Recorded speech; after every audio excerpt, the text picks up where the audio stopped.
mayam kuramjeri Impact TV na paring na sandok chariba kangmina Shimanipur gi thoramasibu miding taveri ba mayam punumakpu hanumakada kanel sambanduramna taram nokcheri ngasi su mayam gi damakta natta sankritan gilamda changkholaba adugumba ojamaga wari watai sanabagi tanja da logjage mahak masamak Mahatma Jyotiba Phule National Fellowship Award 2010 Dr. Kamal Smriti Excellence Award 2020 amadi International Fellowship Award 2017 hariba award kaya sing asina leiting liba adugumba ojani tindablaitna mayam Saktak Chage. Ladies and gentlemen, please welcome Oja Akoijamd Subhash Chandra Singh. Thakachari Oza. Oza gi chillo matam kya kai thopidna khoi gi Impact TV gi khoi gi ngasi gi show sida. Oza ngaktang wara baso khoi wari tai sana phangzau se khoi gi lebak yamna fabuni. Oza wari hawdok chabo in habatare. Oza gi punsi da lak chabo matam da karamba matam da gi matau karam do na khoi gi natta sankritan gi lams da chingchan bi rakhiba ge habda. Aro samtang hai bi oza. How giba so lisingamaga Samapan Marfuga Mapan. Matamsida ay Hanadi school was always Jeremy. Angang to Santa Jeremy. Kariumba, Taudo, Amadagi, Lambis, some day other than so single Samapan Marpumapandagi, Nasanket and the Sambauzi. The same day, Nasakendogi Wakalsi, Hanadi, Lairam Banate, Lairam Dragasu, Ayupopa Hansi. Sankritoni Guru, Lamdam Sungi Guruni, Adanamana, Tambiri Basivok, Sikhamayamsi, seeing Bakanda, Anzina Tambiri Mobilaric, Lashumayamsi, Lahu Bungamgada was Udu. I know you get Sangi, like the Kasasarunina. See, Madame Zikitos, a papa also Hiragadi, Madame Kangaragadi, Papa Yaradabana, and upon the one body Zeraga, Tamzara. Yam nungaize the taza matam da habdi ozagi halibungo gi matang da su takpi ngai se oza khoina mu khangjening buse ozagi samlappa biodata akhoi ozagi imai pagi ming adagi ozagi leifam sisu kitang haibiramo ai asyamgade ji yar port lai basi ge mamang da leibu khun ningo mamam lamdu da ai pokse bani ai pokpana 1916 adu academy is the idea da 1962 Pangi. Aduga Ayu Popa Laigedaba Guru Gimina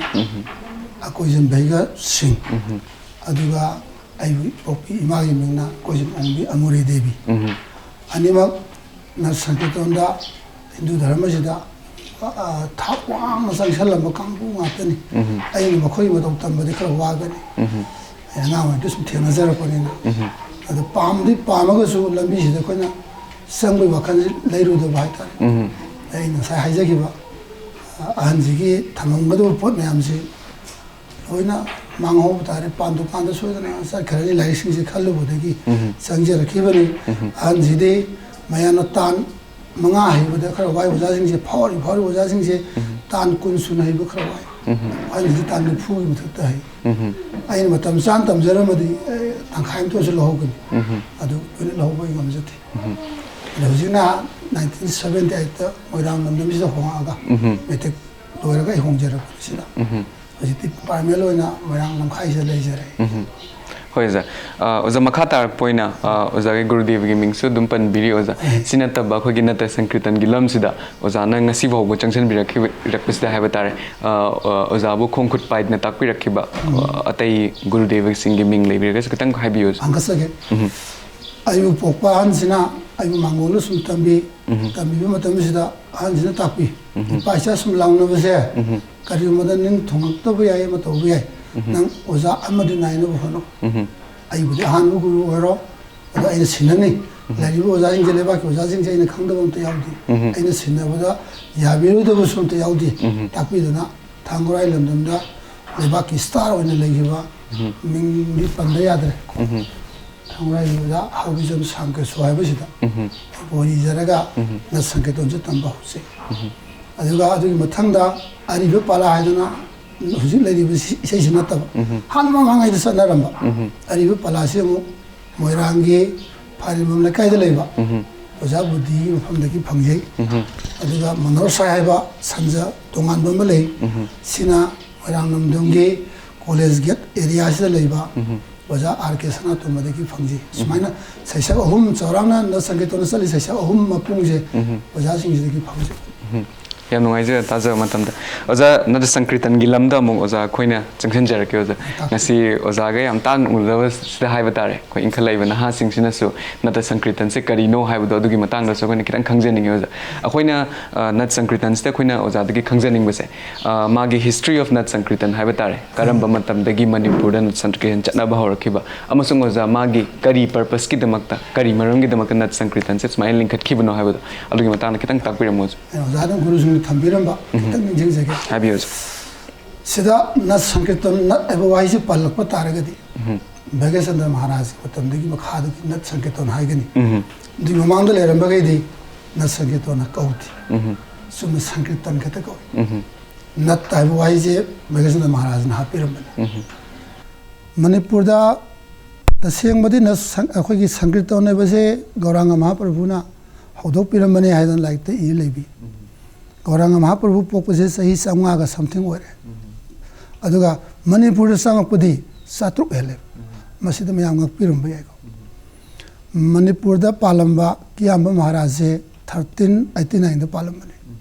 हारिबा महाराज की मतमदा Pong थौबा हाइबा lump दुगी मान लानसप मतम सिदा खोगी कियाम महाराज ने मतें पांगबिरुबा अदा मान माइ पाकपदगी खुदो लोइना सना मोहर मरफू मरीने साबा खोगी क्वागोक हाइतारे सी क्वागोक से मनुंगसिदा खोगी इबुंगोगी पाइबा विष्णु चक्रद अमा हापगा खुदोन पिबिरे पिरे पोसे इबुंगोना गी ओइबा नकनबा लाइगी ओइबा पोनेना पूजा तौदबा यादे सेवा तौदबा यादे मतमदुदा निंथौ कियाम महाराज से विष्णुपुर निंथौ ओइरे अदुना मरम ओइरगा विष्णुपुर सिना मंदिर म लिंखले लिंखली मंदिर सिदा असोनगी मनुंग लोमदगी हाइतारे को सेवा तौनबा मयांग अखोइन मयांग खंगनबुदो असिगुंबा पुजारी हाइतारे मखोइ खरा लागा सेवा तौबा होग्रे अदा संध्या कीर्तन कल्ली मोइना तंबी अखोइदि हाइबा नते हाना मणिपुर से अदु मोइना तंबीरगांदा संध्या कीर्तन कल्ली अदगी संकीर्तन ममीसे मणिपुर ताबा होग्रे अदुनदि गौरांग महाप्रभु पोक्तिंगदि मणिपुर दि संकीर्तन की ममीसे होग्रे कीर्तन हाइबा पोसिदि साहित्य जुक्ति लेराबनि सुमना गौरांग महाप्रभुना नियम अमोइना सेंबिरमबै वानि पोते हाना लेरु पोगातनि मरमदि प्रहलादनगा सोलिबा हनुमानगा सोलिसे कीर्तन गातनि मोइ सोलमिजिसे हाइबनि मोइ जुग अमरिगिनिना त्रेता जुग साहित्य जुग मयामि वारिनिना सुमाय तौदना हौरे मणिपुर दि अदुगी सुम लाकपसिना खागे महाराज की मतमदगी मणिपुर अवोन बखर लाय मयांग सिंगदुगी सुम तंबीबा मयामदगी वजा सिंगदुगी तंबकदगी मेतै मसा सिंगजो टेलेंट लेबा मेतै मसा यावसले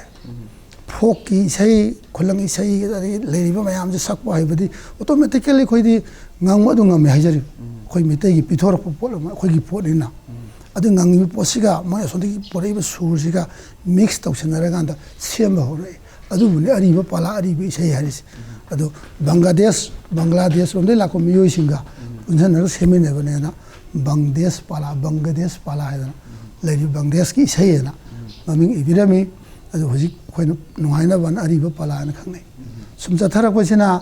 भगेशन्द्र महाराज 17th century दनिको भगेशन्द्र महाराज पानबा कांदा थैबोंग यालगा गोविंद निरपन तोरे मसानुपिना खोइ जगोई दुगी मकोक चललगा जगोई रासम करखी इबुंगो खोइ इनिंगथौ मसामंगना पुंग थोनबिगी मागी मामा मामनि हाय मना पुंग तुंग इल्लगा को पुंग थोनबसिदा सिदगिदि फिजेट खर सेमतोए कोरतान खर सेमतोरे मरी मरां खर सेमतोरे पुंग तेंजले तोरगा नत पाला हाइबजि पोदोके नत संकेतोन वाइसे भगेशन्द्र महाराज मतमदि खोइना लौगनि ओजा खोइना मखा तारकपोइना खंजनिंगबसे ओजा खोइ संकीर्तन की मतंग से खोइ खंजनिंगे ओजा ओजागा उनजरिंगाइस हाइबा तारे ngasidi kitang tamja hoge oja ado oja खोइना खंजनिंगबसे खोइना करamba matamdagi संकीर्तन से खोइने नत संकीर्तन हाइबा तारे ओजा मणिपुर दा दुमाइन लाखिबा अमसुंग करी मरमगी करी पर्पस के दुमाइना संकीर्तन से मणिपुर चंगखिबनो हाइबासे सिग मतंग दमतंग हाइबियो ओजा नत संकीर्तन से ngsaisु चौरप पति पनगरे भगेशन्द्र महाराज मतमदगी नत संकीर्तन नो थोखिबनि हान अरिबा पाला लेर मसे इबुंगो इबेमगी लीला से इबुंगो इबेमना पेनबिरगदि पुनम की याइ फबने ना कंसेप्ट अमखो लेरनि अहनसिंग सि वखल अदुन मरम ओरगा इबुंगो इबेन पेनबिनाबा ꯃꯈꯣꯏꯒꯤ ꯋꯥꯔꯤꯅꯦꯕ ꯑꯩꯈꯣꯏꯅ ꯂꯤꯔꯤ ꯃꯌꯥꯝꯁꯦ ꯃꯣꯏꯅ ꯇꯧꯔꯤꯕ ꯊꯕꯛ ꯃꯌꯥꯝꯁꯦ ꯑꯩꯈꯣꯏꯅ ꯏꯁꯩ ꯁꯟꯖ ꯄꯥꯜꯂꯒ ꯁꯟꯖꯗꯨꯅ ꯑꯩꯈꯣꯏꯒꯤ ꯍꯥꯟꯅ ꯍꯧꯔꯛꯐꯝ ꯑꯣꯏꯕ ꯑꯩꯈꯣꯏꯒꯤ ꯈꯨꯂꯪꯒꯤ ꯏꯁꯩ ꯂꯩꯔꯤꯕ ꯄꯦꯅꯥ ꯁꯩꯁꯛ ꯂꯩꯔꯤꯕ ꯃꯌꯥꯝꯁꯤ ꯑꯦꯄ꯭ꯂꯥꯏ ꯇꯧꯔꯒ ꯃꯄꯥꯟꯂꯣꯝꯗꯒꯤ ꯂꯥꯛꯄ ꯃꯅꯣꯔꯁꯥꯏꯒꯨꯝꯕ ꯑꯗꯒꯤ ꯀ꯭ꯂꯥꯁꯤꯀꯦꯜꯒꯨꯝꯕ ꯃꯣꯏꯁꯤ ꯈꯖꯤꯛ ꯈꯖꯤꯛ ꯃꯤꯛꯁ ꯇꯧꯔꯒ ꯈ꯭ꯋꯥꯏꯗꯒꯤ ꯀꯤꯕ ꯑꯃꯅ ꯃꯇꯝꯗꯨꯗ ꯂꯩꯔꯤꯕ ꯑꯣꯖꯥꯁꯤꯡꯁꯤ ꯀ꯭ꯂꯥꯁꯤꯀꯦꯜꯒꯤ ꯁꯥꯔꯤꯒꯃꯒꯤ ꯑꯥꯏꯗꯤꯌꯥ ꯑꯃꯐꯥꯎ ꯂꯩꯕ ꯅꯠꯇꯦ ꯑꯗꯨ ꯃꯣꯏꯁꯦ ꯏꯟꯚꯣꯜቭ ꯀ꯭ꯋꯥꯂꯤꯇꯤ ꯍꯥꯏꯇꯥꯔꯦꯀꯣ ꯑꯦꯗꯥꯞꯇꯦꯁꯟꯁꯦ ꯊꯨꯕꯒꯨꯝꯕ ꯑꯣꯏꯕ꯭ꯔꯥ ꯅꯠꯇ꯭ꯔꯒꯅ ꯏꯁꯣꯔꯅ ꯄꯤꯕ꯭ꯔꯥ ꯀꯩꯅꯣꯝꯗ ꯂꯩꯔꯦ ꯃꯣꯏꯅ ꯄꯥꯜꯂꯛꯄ ꯁꯨꯔꯁꯤꯡꯁꯤ ꯁ꯭ꯀꯦꯜꯁꯦ ꯑꯃꯠꯇ ꯆꯦꯟꯗꯕ ꯄꯥꯟꯈꯤꯕ ꯁꯨꯔꯁꯤꯒꯤ ꯊꯥꯠ ꯀꯥꯐꯝ ꯊꯣꯛꯄ ꯔꯥꯒꯒꯤ ꯂꯩꯐꯝ ꯊꯣꯛꯄ ꯄꯣꯠꯁꯦ ꯄꯣꯞ ꯄꯣꯞ ꯇꯥꯅ ꯂꯩꯕ ꯑꯃ ꯏꯁꯣꯔꯅ ꯄꯤ ꯍꯥꯏꯇꯥꯔꯦ ꯑꯗꯨꯅ ꯃꯔꯝ ꯑꯣꯏꯔꯒ ꯍꯥꯏꯔꯤꯕꯒꯤ ꯁꯩꯁꯛꯁꯤ ꯄꯨꯟꯁꯤꯜꯂꯒ ꯁꯦꯝꯕꯅꯤ ꯅꯣꯠ ꯁꯥꯏꯀꯦꯇꯣꯟ ꯁꯛꯄ ꯀꯥꯟꯗ ꯈꯨꯂꯪꯁꯤꯒꯤ ꯁꯨꯔ ꯌꯥꯎꯔꯤ ꯀ꯭ꯂꯥꯁꯤꯀꯦꯜꯒꯤ ꯁꯨꯔ ꯌꯥꯎꯔꯤ ꯃꯅꯣꯔꯁꯥꯒꯤ ꯁꯨꯔ ꯌꯥꯎꯔꯤ ꯑꯗꯨ ꯃꯌꯥꯝꯁꯤ ꯄꯨꯟꯁꯤꯜꯂꯀꯥꯟꯗ ꯇꯣꯉꯥꯟꯕ ꯑꯃ ꯊꯣꯛꯍꯟꯕꯅꯤ ꯄꯣꯠꯁꯦ ꯖꯟꯇ꯭ꯔ ꯃꯌꯥꯝ ꯈꯣꯡꯖꯤꯜꯂꯀꯥꯟꯗ ꯇꯣꯉꯥꯟꯕ ꯁꯨꯔ ꯑꯃ ꯊꯣꯛꯄꯗꯣ ꯑꯗꯨꯅ ꯀꯔꯤ ꯑꯣꯏꯒꯦꯗ ꯃꯌꯥꯝꯗ ꯄꯦꯜꯍꯟꯕꯒꯤ ꯅꯣꯠ ꯑꯩꯈꯣꯏꯒꯤ ꯈꯨꯂꯪ ꯏꯁꯩ ꯄꯥꯝꯕ ꯀꯥꯡꯕꯨꯒꯤꯁꯨ ꯅꯥꯀꯣꯡꯗ ꯈꯔ ꯆꯪꯍꯟꯕ ꯀ꯭ꯂꯥꯁꯤꯀꯦꯜ ꯄꯥꯝꯕ ꯀꯥꯡꯕꯨꯒꯤꯁꯨ ꯆꯪꯍꯟꯕ ꯑꯗꯨ ꯃꯌꯥꯝꯁꯦ ꯇꯧꯔꯀꯥꯟꯗ ꯃꯣꯗꯔꯅꯥꯏꯖ ꯑꯣꯏꯅ ꯁꯦꯝꯕꯅꯦꯕ ꯂꯥꯏ ꯍꯥꯏꯇꯥꯔꯦꯀꯣ ꯑꯣꯖꯥꯁꯤꯡꯁꯦ ꯁꯨꯃꯥꯏꯅ ꯁꯦꯝꯕꯤꯔꯝꯕꯅꯤ ꯑꯗꯨꯒ ꯇꯁꯦꯡꯕꯗꯤ ꯔꯥꯙꯥ ꯒꯣꯕꯤꯟꯗꯅ ꯄꯦꯟꯕꯤꯅꯅꯕꯒꯤꯗꯃꯛ ꯁꯦꯝꯕ ꯁꯨꯔꯅ ꯑꯌꯥꯝꯕꯅꯤ ꯋꯥꯍꯩꯅ ꯑꯌꯥꯝꯕꯅꯤ ꯑꯗꯨꯅ ꯁꯪꯀꯤꯔꯇꯟ ꯍꯥꯏꯕ ꯋꯥꯍꯩꯁꯤꯃꯁꯨ ꯃꯄꯥꯟꯒꯤꯅꯤꯗꯅ ꯑꯩꯈꯣꯏ ꯂꯣꯟ ꯅꯠꯇꯦꯕ ꯑꯗꯨꯅ ꯑꯗꯨꯃꯥꯏꯅ ꯁꯦꯝꯕꯅꯤ ꯑꯗꯨꯒ ꯃꯁꯤꯅ ꯑꯩꯈꯣꯏꯅ ꯀꯗꯥꯏꯐꯥꯎ ꯊꯥꯖꯒꯦꯗ ꯖꯤꯕ ꯃꯤꯑꯣꯏꯕ ꯑꯩꯈꯣꯏꯅ ꯄꯣꯛꯏꯕꯁꯦ ꯍꯦꯛ ꯄꯣꯛꯄꯗꯩꯅ ꯁꯤꯕꯐꯥꯎꯁꯦ ꯅꯥꯝꯁꯤꯅ ꯂꯥꯟꯕꯤꯌꯨ ꯍꯥꯏꯕ ꯂꯝꯕꯤ ꯇꯥꯛꯄꯤꯌꯨ ꯅꯥꯝꯅ ꯂꯥꯟꯕꯤꯌꯨ ꯄꯟꯊꯨꯡ ꯌꯧꯐꯥꯎ ꯅꯥꯝꯅ ꯊꯣꯡ ꯁꯥꯔꯒ ꯄꯨꯕꯤꯌꯨ ꯍꯥꯏꯕ ꯋꯥꯍꯩ ꯑꯃꯈꯛ ꯂꯩ ꯁꯥꯁꯇ꯭ꯔꯗ ꯌꯥꯎꯕ ꯅꯥꯝꯁꯤꯅ ꯊꯣꯡ ꯁꯥꯔ ꯃꯗꯨꯗ ꯑꯩꯈꯣꯏꯅ ꯆꯠꯆꯔꯒꯗꯤ ꯄꯟꯊꯨꯡꯐꯝꯗꯨ ꯁꯣꯏꯗꯅ ꯌꯧꯒꯅꯤ ꯏꯁꯣꯔꯅ ꯄꯦꯟꯕꯤꯒꯅꯤ ꯍꯥꯏꯕꯗꯤ ꯑꯩꯈꯣꯏꯅ ꯆꯤꯐ ꯃꯤꯅꯤꯁꯇꯔ ꯑꯣꯏꯔꯤꯕ ꯕꯤꯔꯦꯟꯁꯤ ꯃꯔꯝꯗ ꯌꯥꯝ ꯊꯥꯒꯠꯂꯒ ꯑꯩꯈꯣꯏꯅ ꯄꯉꯥꯡꯗ ꯉꯥꯡ ꯁꯛ ꯇꯥꯔꯒꯗꯤ ꯃꯥꯏ ꯃꯅꯥꯛ ꯆꯪꯉꯨꯕꯗ ꯑꯩꯈꯣꯏ ꯕꯣꯠ ꯇꯔꯥꯝ ꯑꯣꯛꯀꯅꯤ ꯍꯥꯏꯕꯒꯤ ꯊꯥꯖꯕ ꯑꯃ ꯂꯩ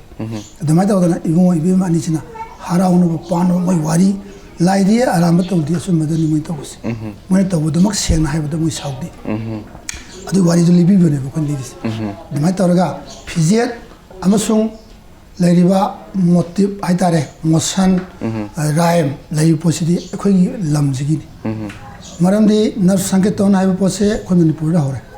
ꯁꯪꯀꯤꯔꯇꯣꯟ ꯍꯥꯏꯕ ꯄꯣꯠꯇꯤ ꯑꯁꯣꯝꯗꯩꯅꯤ ꯑꯁꯣꯝꯗꯒꯤ ꯄꯨꯔꯛꯏꯕ ꯁꯪꯀꯤꯔꯇꯣꯟꯁꯤꯗ ꯃꯣꯏꯁꯨ ꯁꯪꯀꯤꯔꯇꯣꯟꯁꯦ ꯉꯁꯤꯐꯥꯎ ꯄꯔꯤꯡ ꯅꯥꯏ ꯆꯠꯊꯔꯛꯄꯗ ꯉꯁꯤꯐꯥꯎ ꯆꯠꯊꯔꯤꯕ ꯑꯩꯈꯣꯏ ꯁꯨꯃꯥꯏꯅ ꯇꯧꯗꯦ ꯃꯤ ꯄꯦꯜꯍꯟꯕ ꯉꯝꯕꯒꯤ ꯆꯧꯁꯦ ꯃꯣꯏꯗ ꯌꯥꯎꯗꯦ ꯃꯁꯥ ꯅꯨꯡꯉꯥꯏꯅꯕꯒꯤꯗꯤ ꯃꯣꯏ ꯑꯣꯏ ꯁꯛꯏꯕ ꯃꯣꯏ ꯌꯥꯝ ꯅꯨꯡꯉꯥꯏꯊꯣꯛꯄ ꯉꯝꯃꯤ ꯃꯤ ꯄꯦꯜꯍꯟꯕꯗꯤ ꯉꯝꯗꯦ ꯑꯩꯈꯣꯏꯒꯤꯅ ꯃꯤꯒꯤ ꯄꯨꯛꯅꯤꯡ ꯆꯤꯡꯁꯤꯟꯕ ꯉꯝꯃꯤ ꯉꯁꯤ ꯑꯩꯈꯣꯏꯅ ꯁꯛꯏꯕ ꯏꯁꯩꯁꯦ ꯚꯥꯕꯨ ꯑꯝꯇꯪ ꯆꯪꯉꯒ ꯈꯨꯔꯨꯝꯕ ꯆꯪꯉꯛꯇ꯭ꯔꯕ ꯄꯩꯁꯥ ꯊꯥꯕꯗꯨ ꯅꯠꯇꯕ ꯑꯗ ꯑꯩ ꯏꯁꯩꯁꯦ ꯀꯔꯤ ꯂꯥꯟꯈ꯭ꯔꯒ ꯑꯩ ꯀꯔꯤ ꯁꯣꯏꯈ꯭ꯔꯒꯦ ꯍꯥꯏꯕ ꯏꯊꯟꯇ ꯅꯨꯡꯉꯥꯏꯇꯕ ꯑꯃ ꯐꯥꯎꯋꯦ ꯑꯁꯤꯒꯤ ꯊꯥꯛꯁꯤ ꯌꯧꯅ ꯑꯣꯖꯥꯁꯤꯡꯅ ꯇꯝꯕꯤꯌꯨ ꯑꯩꯈꯣꯏꯅ ꯄꯥꯇ꯭ꯔ ꯐꯠꯇꯕꯒꯤ ꯂꯧꯁꯤꯟꯕ ꯉꯝꯗꯗꯅ ꯇꯧꯕꯅꯤ ꯇꯁꯦꯡꯕ ꯋꯥꯈꯜꯂꯣꯟꯗꯤ ꯃꯤꯒꯤ ꯄꯨꯛꯅꯤꯡ ꯖꯣꯏꯕ ꯇꯧꯕ ꯉꯝꯅꯕ ꯁꯛꯎ ꯍꯥꯏꯕꯅꯦꯕ ꯃꯃꯥꯡꯒꯤ ꯇꯥꯟꯁꯦꯟ ꯍꯣꯏ ꯕꯩꯖꯨꯕ ꯕꯣꯔꯥ ꯍꯣꯏ ꯃꯇꯝꯗ ꯊꯣꯛꯑꯝꯃꯤꯗꯅ ꯅꯨꯡ ꯃꯍꯤ ꯆꯦꯜꯂꯦ ꯍꯥꯏꯔꯤꯅꯤ ꯅꯨꯡꯕꯨ ꯃꯍꯤ ꯆꯦꯜꯍꯟꯕ ꯍꯧꯅꯗꯦ ꯅꯨꯡꯒꯨꯝꯕ ꯊꯃꯣꯏꯗꯨꯕꯨ ꯃꯍꯤ ꯄꯦꯊꯣꯛꯍꯟꯕ ꯉꯝꯃꯦ ꯍꯥꯏꯕꯒꯤ ꯋꯥꯅꯤ ꯁꯨꯃꯥꯏꯅ ꯇꯧꯗꯅ ꯑꯩꯈꯣꯏꯁꯤꯗ ꯀꯞꯅꯤꯡꯕ ꯍꯔꯥꯎꯕ ꯅꯨꯡꯉꯥꯏꯕ ꯔꯁ ꯃꯌꯥꯝꯁꯦ ꯂꯣꯏꯅ ꯇꯁ ꯇꯧꯔꯒ ꯁꯪꯒꯤꯇꯣꯟꯗ ꯐꯣꯡꯗꯣꯛꯏ ꯑꯗꯨꯅ ꯁꯨꯔꯁꯨ ꯑꯩꯈꯣꯏꯅ ꯄꯥꯝꯖꯕ ꯃꯃꯥꯡꯉꯩꯒꯤ ꯍꯦꯛ ꯄꯣꯛꯄꯗꯒꯤ ꯂꯣꯏꯅꯔꯛꯄ ꯑꯩꯈꯣꯏ ꯈꯨꯗꯝ ꯑꯩꯈꯣꯏ ꯆꯤꯡꯃꯤꯒꯤ ꯂꯣꯟꯁꯦ ꯑꯩꯈꯣꯏ ꯈꯪꯗꯦ ꯁꯦꯡꯅ ꯍꯥꯏꯔꯕꯗ ꯑꯗꯣ ꯃꯥꯅ ꯃꯃꯥ ꯑꯣꯏꯕꯗꯨꯅ ꯃꯆꯥ ꯁꯤꯕ ꯀꯥꯟꯗ ꯀꯞꯄꯗ ꯑꯩꯈꯣꯏ ꯏꯁꯥꯗ ꯄ꯭ꯔꯦꯝ ꯐꯥꯎꯋꯦ ꯃꯣꯏ ꯂꯣꯟꯁꯨ ꯀꯩꯅꯣ ꯈꯪꯗꯦ ꯁꯟꯖꯗꯣ ꯇꯥꯕꯗ ꯑꯗꯨꯃꯥꯏꯅ ꯇꯧꯗꯅ ꯑꯗꯨꯒꯤ ꯁꯟꯖꯗꯣ ꯌꯥꯎꯗꯕ ꯌꯥꯗꯦ ꯍꯥꯏꯕꯒꯤ ꯃꯑꯣꯡꯗ ꯂꯣꯏ ꯁꯦꯝꯕꯤꯔꯝꯃꯦ ꯑꯗꯨꯅꯗꯤ ꯑꯩꯈꯣꯏꯅ ꯁꯛꯄꯗ ꯁꯛꯏꯕ ꯑꯩꯈꯣꯏꯅ ꯃꯇꯤꯛ ꯆꯥꯗꯕꯩ ꯇꯧꯕꯅꯤ ꯃꯇꯤꯛ ꯆꯥꯅ ꯀꯥꯡꯕꯨꯅ ꯁꯛꯄꯗꯗꯤ ꯃꯌꯥꯝ ꯊꯥꯒꯠꯅꯔꯤꯁꯤꯅꯦ ꯐꯥꯎꯔꯤꯁꯤꯅꯦ ꯁꯨꯃꯥꯏꯅ ꯊꯝꯖꯒꯦ ꯌꯥꯝ ꯅꯨꯡꯉꯥꯏꯖꯩ ꯑꯣꯖꯥ ꯃꯈꯥ ꯇꯥꯅ ꯑꯩꯈꯣꯏꯅ ꯈꯪꯖꯅꯤꯡꯕꯗ ꯑꯩꯈꯣꯏꯒꯤ ꯅꯠ ꯁꯪꯀꯤꯔꯇꯟ ꯍꯥꯏꯕꯁꯦ ꯑꯩꯈꯣꯏ ꯋꯥꯍꯩ ꯑꯅꯤꯅ ꯁꯦꯝꯕ ꯑꯗꯨꯒꯨꯝꯕ ꯋꯥꯍꯩ ꯑꯃꯅꯤ ꯍꯥꯏꯕ ꯇꯥꯔꯦ ꯑꯗꯣ ꯁꯤꯒꯤ ꯃꯇꯥꯡꯁꯤꯗ ꯑꯩꯈꯣꯏꯅ ꯑꯃꯨꯛ ꯈꯪꯖꯅꯤꯡꯕꯁꯦ ꯅꯠꯇꯁꯤꯅ ꯀꯔꯤꯅꯣ ꯁꯪꯀꯤꯔꯇꯟꯁꯤꯅ ꯀꯔꯤꯅꯣ ꯍꯥꯏꯕꯁꯦ ꯁꯝꯂꯞꯅ ꯈꯤꯇ ꯍꯥꯏꯕꯤꯌꯨ ꯁꯪꯀꯤꯔꯇꯟ ꯍꯥꯏꯕꯁꯤꯅ ꯏꯕꯨꯡꯉꯣ ꯏꯕꯦꯝꯃꯒꯤ ꯑꯣꯔ ꯑꯩꯈꯣꯏꯅ ꯄꯣꯏꯟ ꯇꯧꯔꯤꯕ ꯅꯤꯡꯖꯔꯤꯕ ꯄꯣꯠꯇꯨꯒꯤ ꯃꯔꯝꯗ ꯁꯩꯊꯥꯔꯒ ꯁꯨꯔ ꯄꯥꯜꯂ ꯁꯛꯄꯗꯨꯕꯨ ꯁꯪꯀꯤꯔꯇꯟ ꯀꯧꯏ ꯑꯗꯨꯒ ꯈꯤꯇꯪ ꯄꯥꯊꯣꯛ ꯆꯥꯊꯣꯛꯄꯗ ꯁꯪꯒ ꯇꯧꯔꯒ ꯁꯛꯃꯤꯟꯅꯕ ꯃꯤ ꯃꯇꯣꯝꯗ ꯁꯛꯄ ꯌꯥꯗꯕ ꯃꯌꯥꯝ ꯄꯨꯟꯓꯜꯂꯒ ꯁꯛꯃꯤꯟꯅꯕ ꯑꯗꯨꯕꯨꯁꯨ ꯁꯪꯀꯤꯔꯇꯟ ꯀꯧꯏ ꯑꯗꯨ ꯅꯠꯇ ꯍꯥꯏꯕ ꯋꯥꯍꯩ ꯌꯥꯎ ꯇꯥꯔꯒꯗꯤ ꯅꯤꯇ꯭ꯌ ꯅꯔꯇ꯭ꯌ ꯍꯥꯏꯕꯗꯤ ꯖꯒꯣꯏ ꯑꯥꯔꯠꯁꯦ ꯑꯥꯔꯠꯁꯦ ꯌꯥꯎꯔꯀꯥꯟꯗ ꯄꯣꯠꯁꯤ ꯑꯩꯈꯣꯏꯅ ꯏꯟꯗꯤꯀꯦꯠ ꯇꯧꯔꯕ ꯐꯣꯡꯗꯣꯛꯄ ꯉꯝ ꯇꯥꯔꯒꯗꯤ ꯃꯗꯨ ꯅꯠꯇ ꯁꯪꯀꯤꯔꯇꯟ ꯀꯧꯏ ꯁꯪꯀꯤꯔꯇꯟ ꯈꯛꯇ ꯅꯠꯇꯕ ꯁꯪꯀꯤꯔꯇꯟ ꯁꯨꯝ ꯅꯨꯡꯉꯥꯏꯅꯕ ꯑꯩ ꯅꯨꯡꯉꯥꯏꯅꯕ ꯏꯕꯨꯡꯉꯣ ꯄꯦꯟꯅꯕ ꯃꯤꯠ ꯎꯏꯁꯜꯂꯒ ꯄꯠꯂꯥꯎꯗ ꯂꯥꯎꯕꯗꯨ ꯅꯠꯇꯕ ꯑꯩꯅ ꯁꯛꯏꯕ ꯄꯣꯠꯁꯦ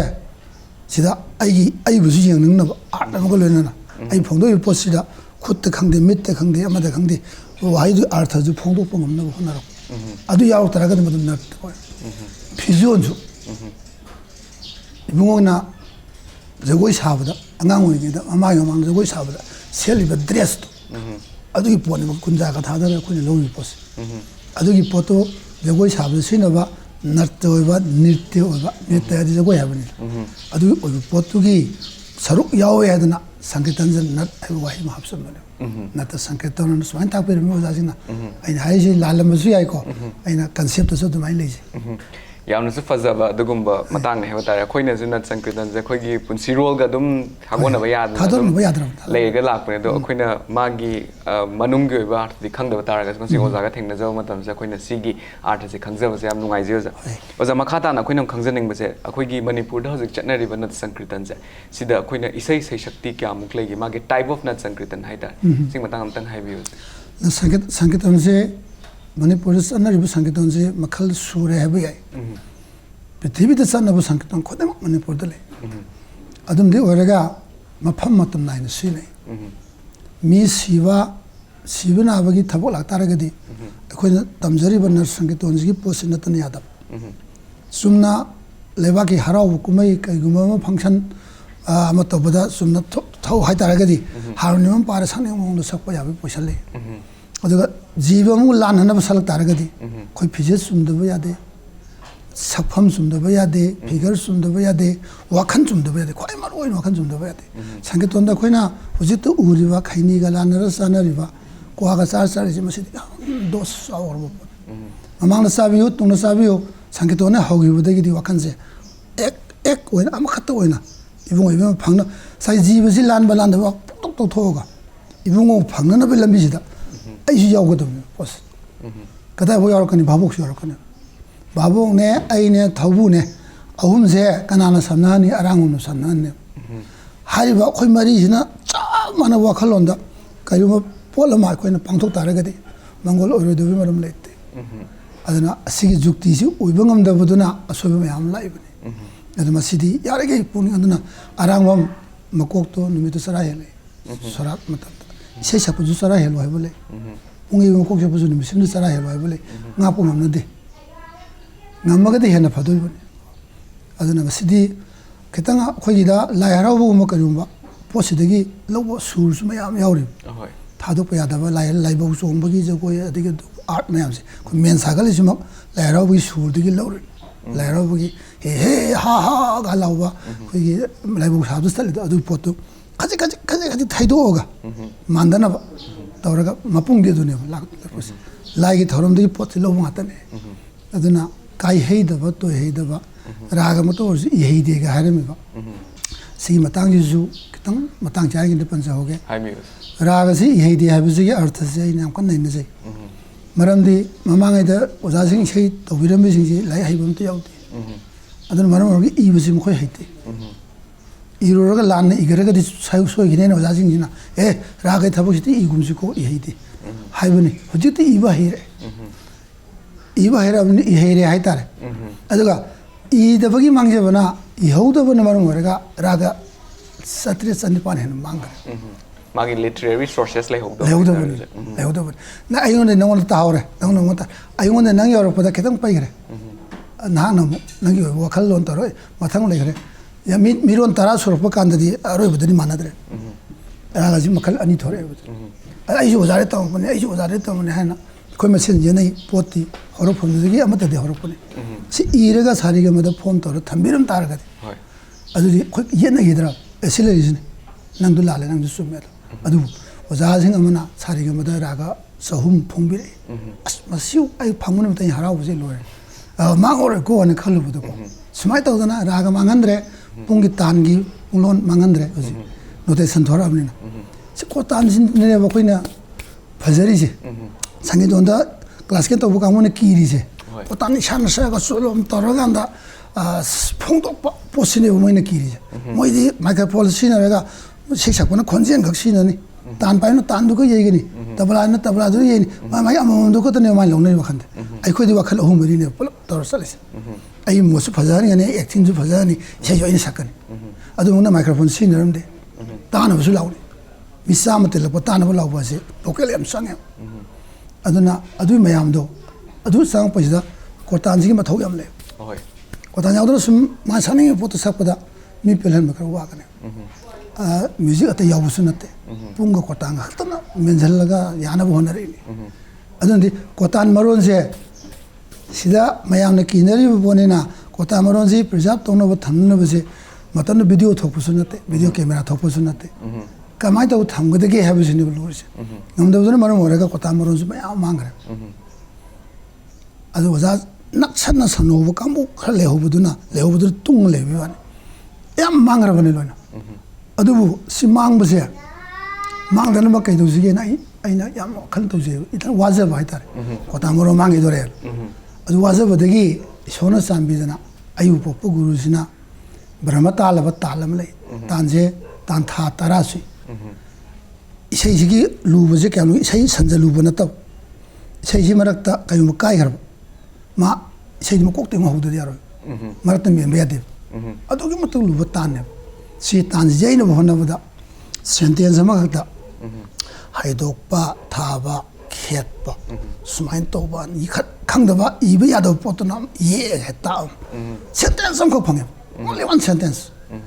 anji legi dra batung dani ko laising ji pha su yang bada kun iraga sentence ama ka phange atoy phangdi sas de kai mangalam phaw as sile di notation puthok pa yagani na haibda I tum bu sa ba yo khan changde yung ni pi nga na wari sarap ka da wai changde hoi hoi dum haini paisa piyo zum pi ni ton ton wa khan de lete taina na hafta mu se tum bu sa ba khang dan hona je badagi mangalam e surna pi bi ai popo guru gi kripa ne adana adagi di aina notation I ba hore I ba ho kan da yabra ni sai tan nong ye atopa mayam da I sei sin ta atopa dum pan ma da yabra nong ye yare e pos yara ga su ora ga su angang oi ba ga matan da ai sahi matang ji da oza lakpati hoi dong na senior oi bu su na te phau bu su na te ai di min masa khangwa mi su na te ati kamai puthok ni puthok pa ji da mi du yeng ne kanan ibno bu ko salam le oza lakpati ni ibni e adu sumong ni phajaram ni yeng nei pa ne oza I bhom san ibni yeng ne phajaram ni ai ni ibni hari kanam yeng adu mong ne bu ji tawri adu ga tawdi hari ba sai theng se oza jing na sai copy mong lui pi je moi param ni so dan pa ba sida pa ai ni poil ani ga khangka le pa ba ita ba ani subada sman potho di ma gumna si potho khara di asagi nupi ni sesak pa ka do gi nupa da manga ka ne do adu ani si mat le re pos ani a ma da pa ba ita ba ani subada moi magun mang ka ne ha gi pot da koina so ko bi koina potho tra ga angang mana potho ro pada koina sa potho sala ro ga de quality ji mana ka to gi tare ha gi wa ko no ja mane wom da su ai ko adu bu ta seng budi kamal loina men khoi gi wa khan da khan bi re ga di mang da no problem potho re ha di mayam chang sa potho bun to ma sine ine kan hang sa ni ji ko adu ga hari ba hu ji ki notation se ai laris do mi tai lai sam ai present au sa ge ko Thank you. Then thaga se oza thuna su recognize to we su oishno haise ge oza have the sigi se khogi nat sankritan pu pamjana chari ba mi khaktin natna khogi leibak sigi lan nam khak oi ge dori bane thuna su recognize to so oishno miyam na se hen khangbira pu su oishno haise ge oza wari se makha tar poina khoina nat sankritan gi matang da lakko matam da oza nat sankritan sigi hawrak fam oi ba khogi Shri Govinda ji mandir se da khoina yamna angak pa mawong gi khogi nungti gi oina chathaba khogi nat sankritan makhalam khak lai khogi magi maming se khogi astakal matamda khogi nongmagi matamda haiba tare kal nipan khai do kan smaina sakpa adugumba kainom khak na sankritan gi machanam khak uba adagi ritu taruk ki manung da maina sakpa haiba this is the khoina khogi point of view da khoini yengja matamda na sankritan is not only khogi mood to enhance katang tawba na tavida haiba tare khogi matam jisu adumaina puraga chatpa makak su khoina uzeba sigi matang na su za wakhalun kitang thambiu ai khogi niti gi sathariba sida kalje taratar uli lesko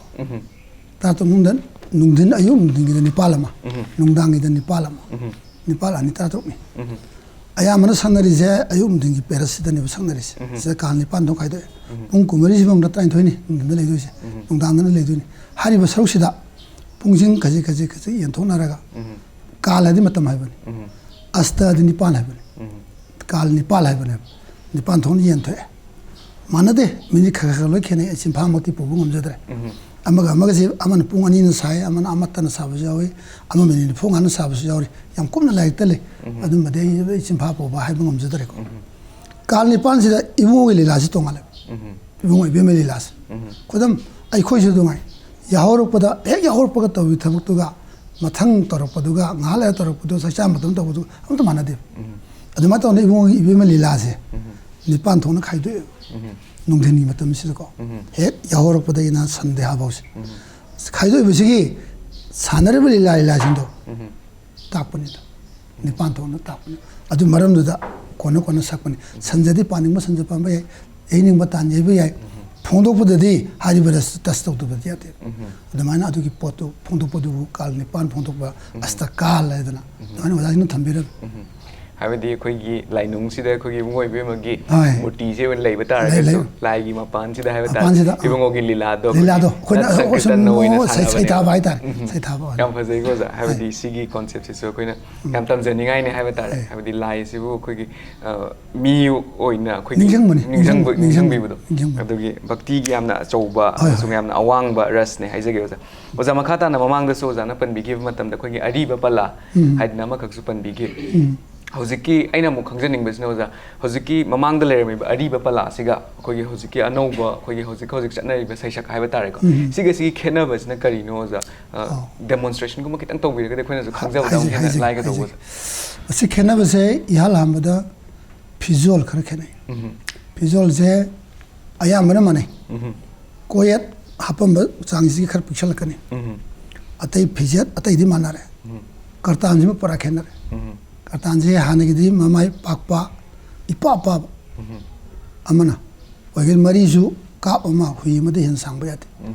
ꯑꯁꯤꯒꯤ ꯁꯥꯡꯕ ꯌꯥꯗꯕꯒꯤ ꯃꯔꯝꯁꯤꯁꯨ ꯃꯔꯝ ꯌꯥꯝ ꯂꯩꯈꯔꯦ ꯁꯨꯃꯥꯏꯅ ꯃꯔꯤ ꯑꯇꯦꯟꯕ ꯄꯥꯝꯕ ꯀꯥꯟꯗ ꯁꯤꯗꯒꯤ ꯆꯣꯟꯊꯔ ꯂꯩꯕ ꯍꯥꯏꯕꯁꯦ ꯁꯤ ꯈꯤꯡꯕ ꯀꯥꯟꯗ ꯆꯞꯄꯦꯕ ꯀꯣꯔꯇꯥꯟꯁꯤꯅ ꯆꯞꯄꯦꯕ ꯑꯗꯨ ꯆꯞꯇꯅꯕꯒꯤꯗꯃꯛꯇ ꯁꯤꯗꯒꯤ ꯌꯥꯝ ꯏꯟꯆꯤ ꯑꯃꯅꯤꯗ ꯍꯦꯟꯅ ꯍꯦꯟꯗꯕ ꯌꯥꯗꯦ ꯑꯗꯨ ꯆꯞꯇ꯭ꯔꯦꯗꯅ ꯈꯤꯡꯕꯗ ꯁꯤ ꯁꯥꯡꯗꯒꯤ ꯇꯥꯔꯗꯤ ꯆꯞꯀꯅꯦꯕ ꯑꯗꯨ ꯑꯃꯨꯛ ꯁꯨꯛ ꯁꯥꯡꯈ꯭ꯔꯒꯗꯤ ꯑꯃꯨꯛ ꯆꯞꯇꯦꯕ ꯑꯁꯤꯒꯤꯅꯦꯕ ꯄꯨꯊꯣꯛꯅꯔꯤꯕ ꯄꯣꯠꯁꯦ ꯃꯅꯨꯡꯗ ꯂꯩꯔꯤꯕ ꯄꯣꯠꯁꯦ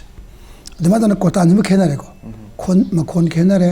ꯑꯗꯩ ꯀꯣꯔꯇꯥꯟ ꯈꯦꯠꯅꯔꯦ ꯐꯤꯖꯦꯠ ꯈꯖꯤꯛꯇꯪ ꯊꯩꯅꯔꯦ ꯑꯗꯨꯒ ꯈ꯭ꯋꯥꯏꯗꯒꯤ ꯈꯦꯠꯅꯔꯤꯁꯦ ꯁꯟꯖꯁꯦ ꯁꯟꯖ ꯍꯥꯏꯔꯦ ꯑꯩꯈꯣꯏ ꯃꯤꯒꯤ ꯂꯣꯟꯗ ꯑꯩꯈꯣꯏꯒꯤꯗꯤ ꯀꯔꯤ ꯍꯥꯏꯗꯣꯏꯅꯣ ꯈꯪꯗꯦ ꯃꯁꯤ ꯁꯟꯖ ꯁꯨꯝ ꯍꯥꯏꯖꯔꯒꯦꯀꯣ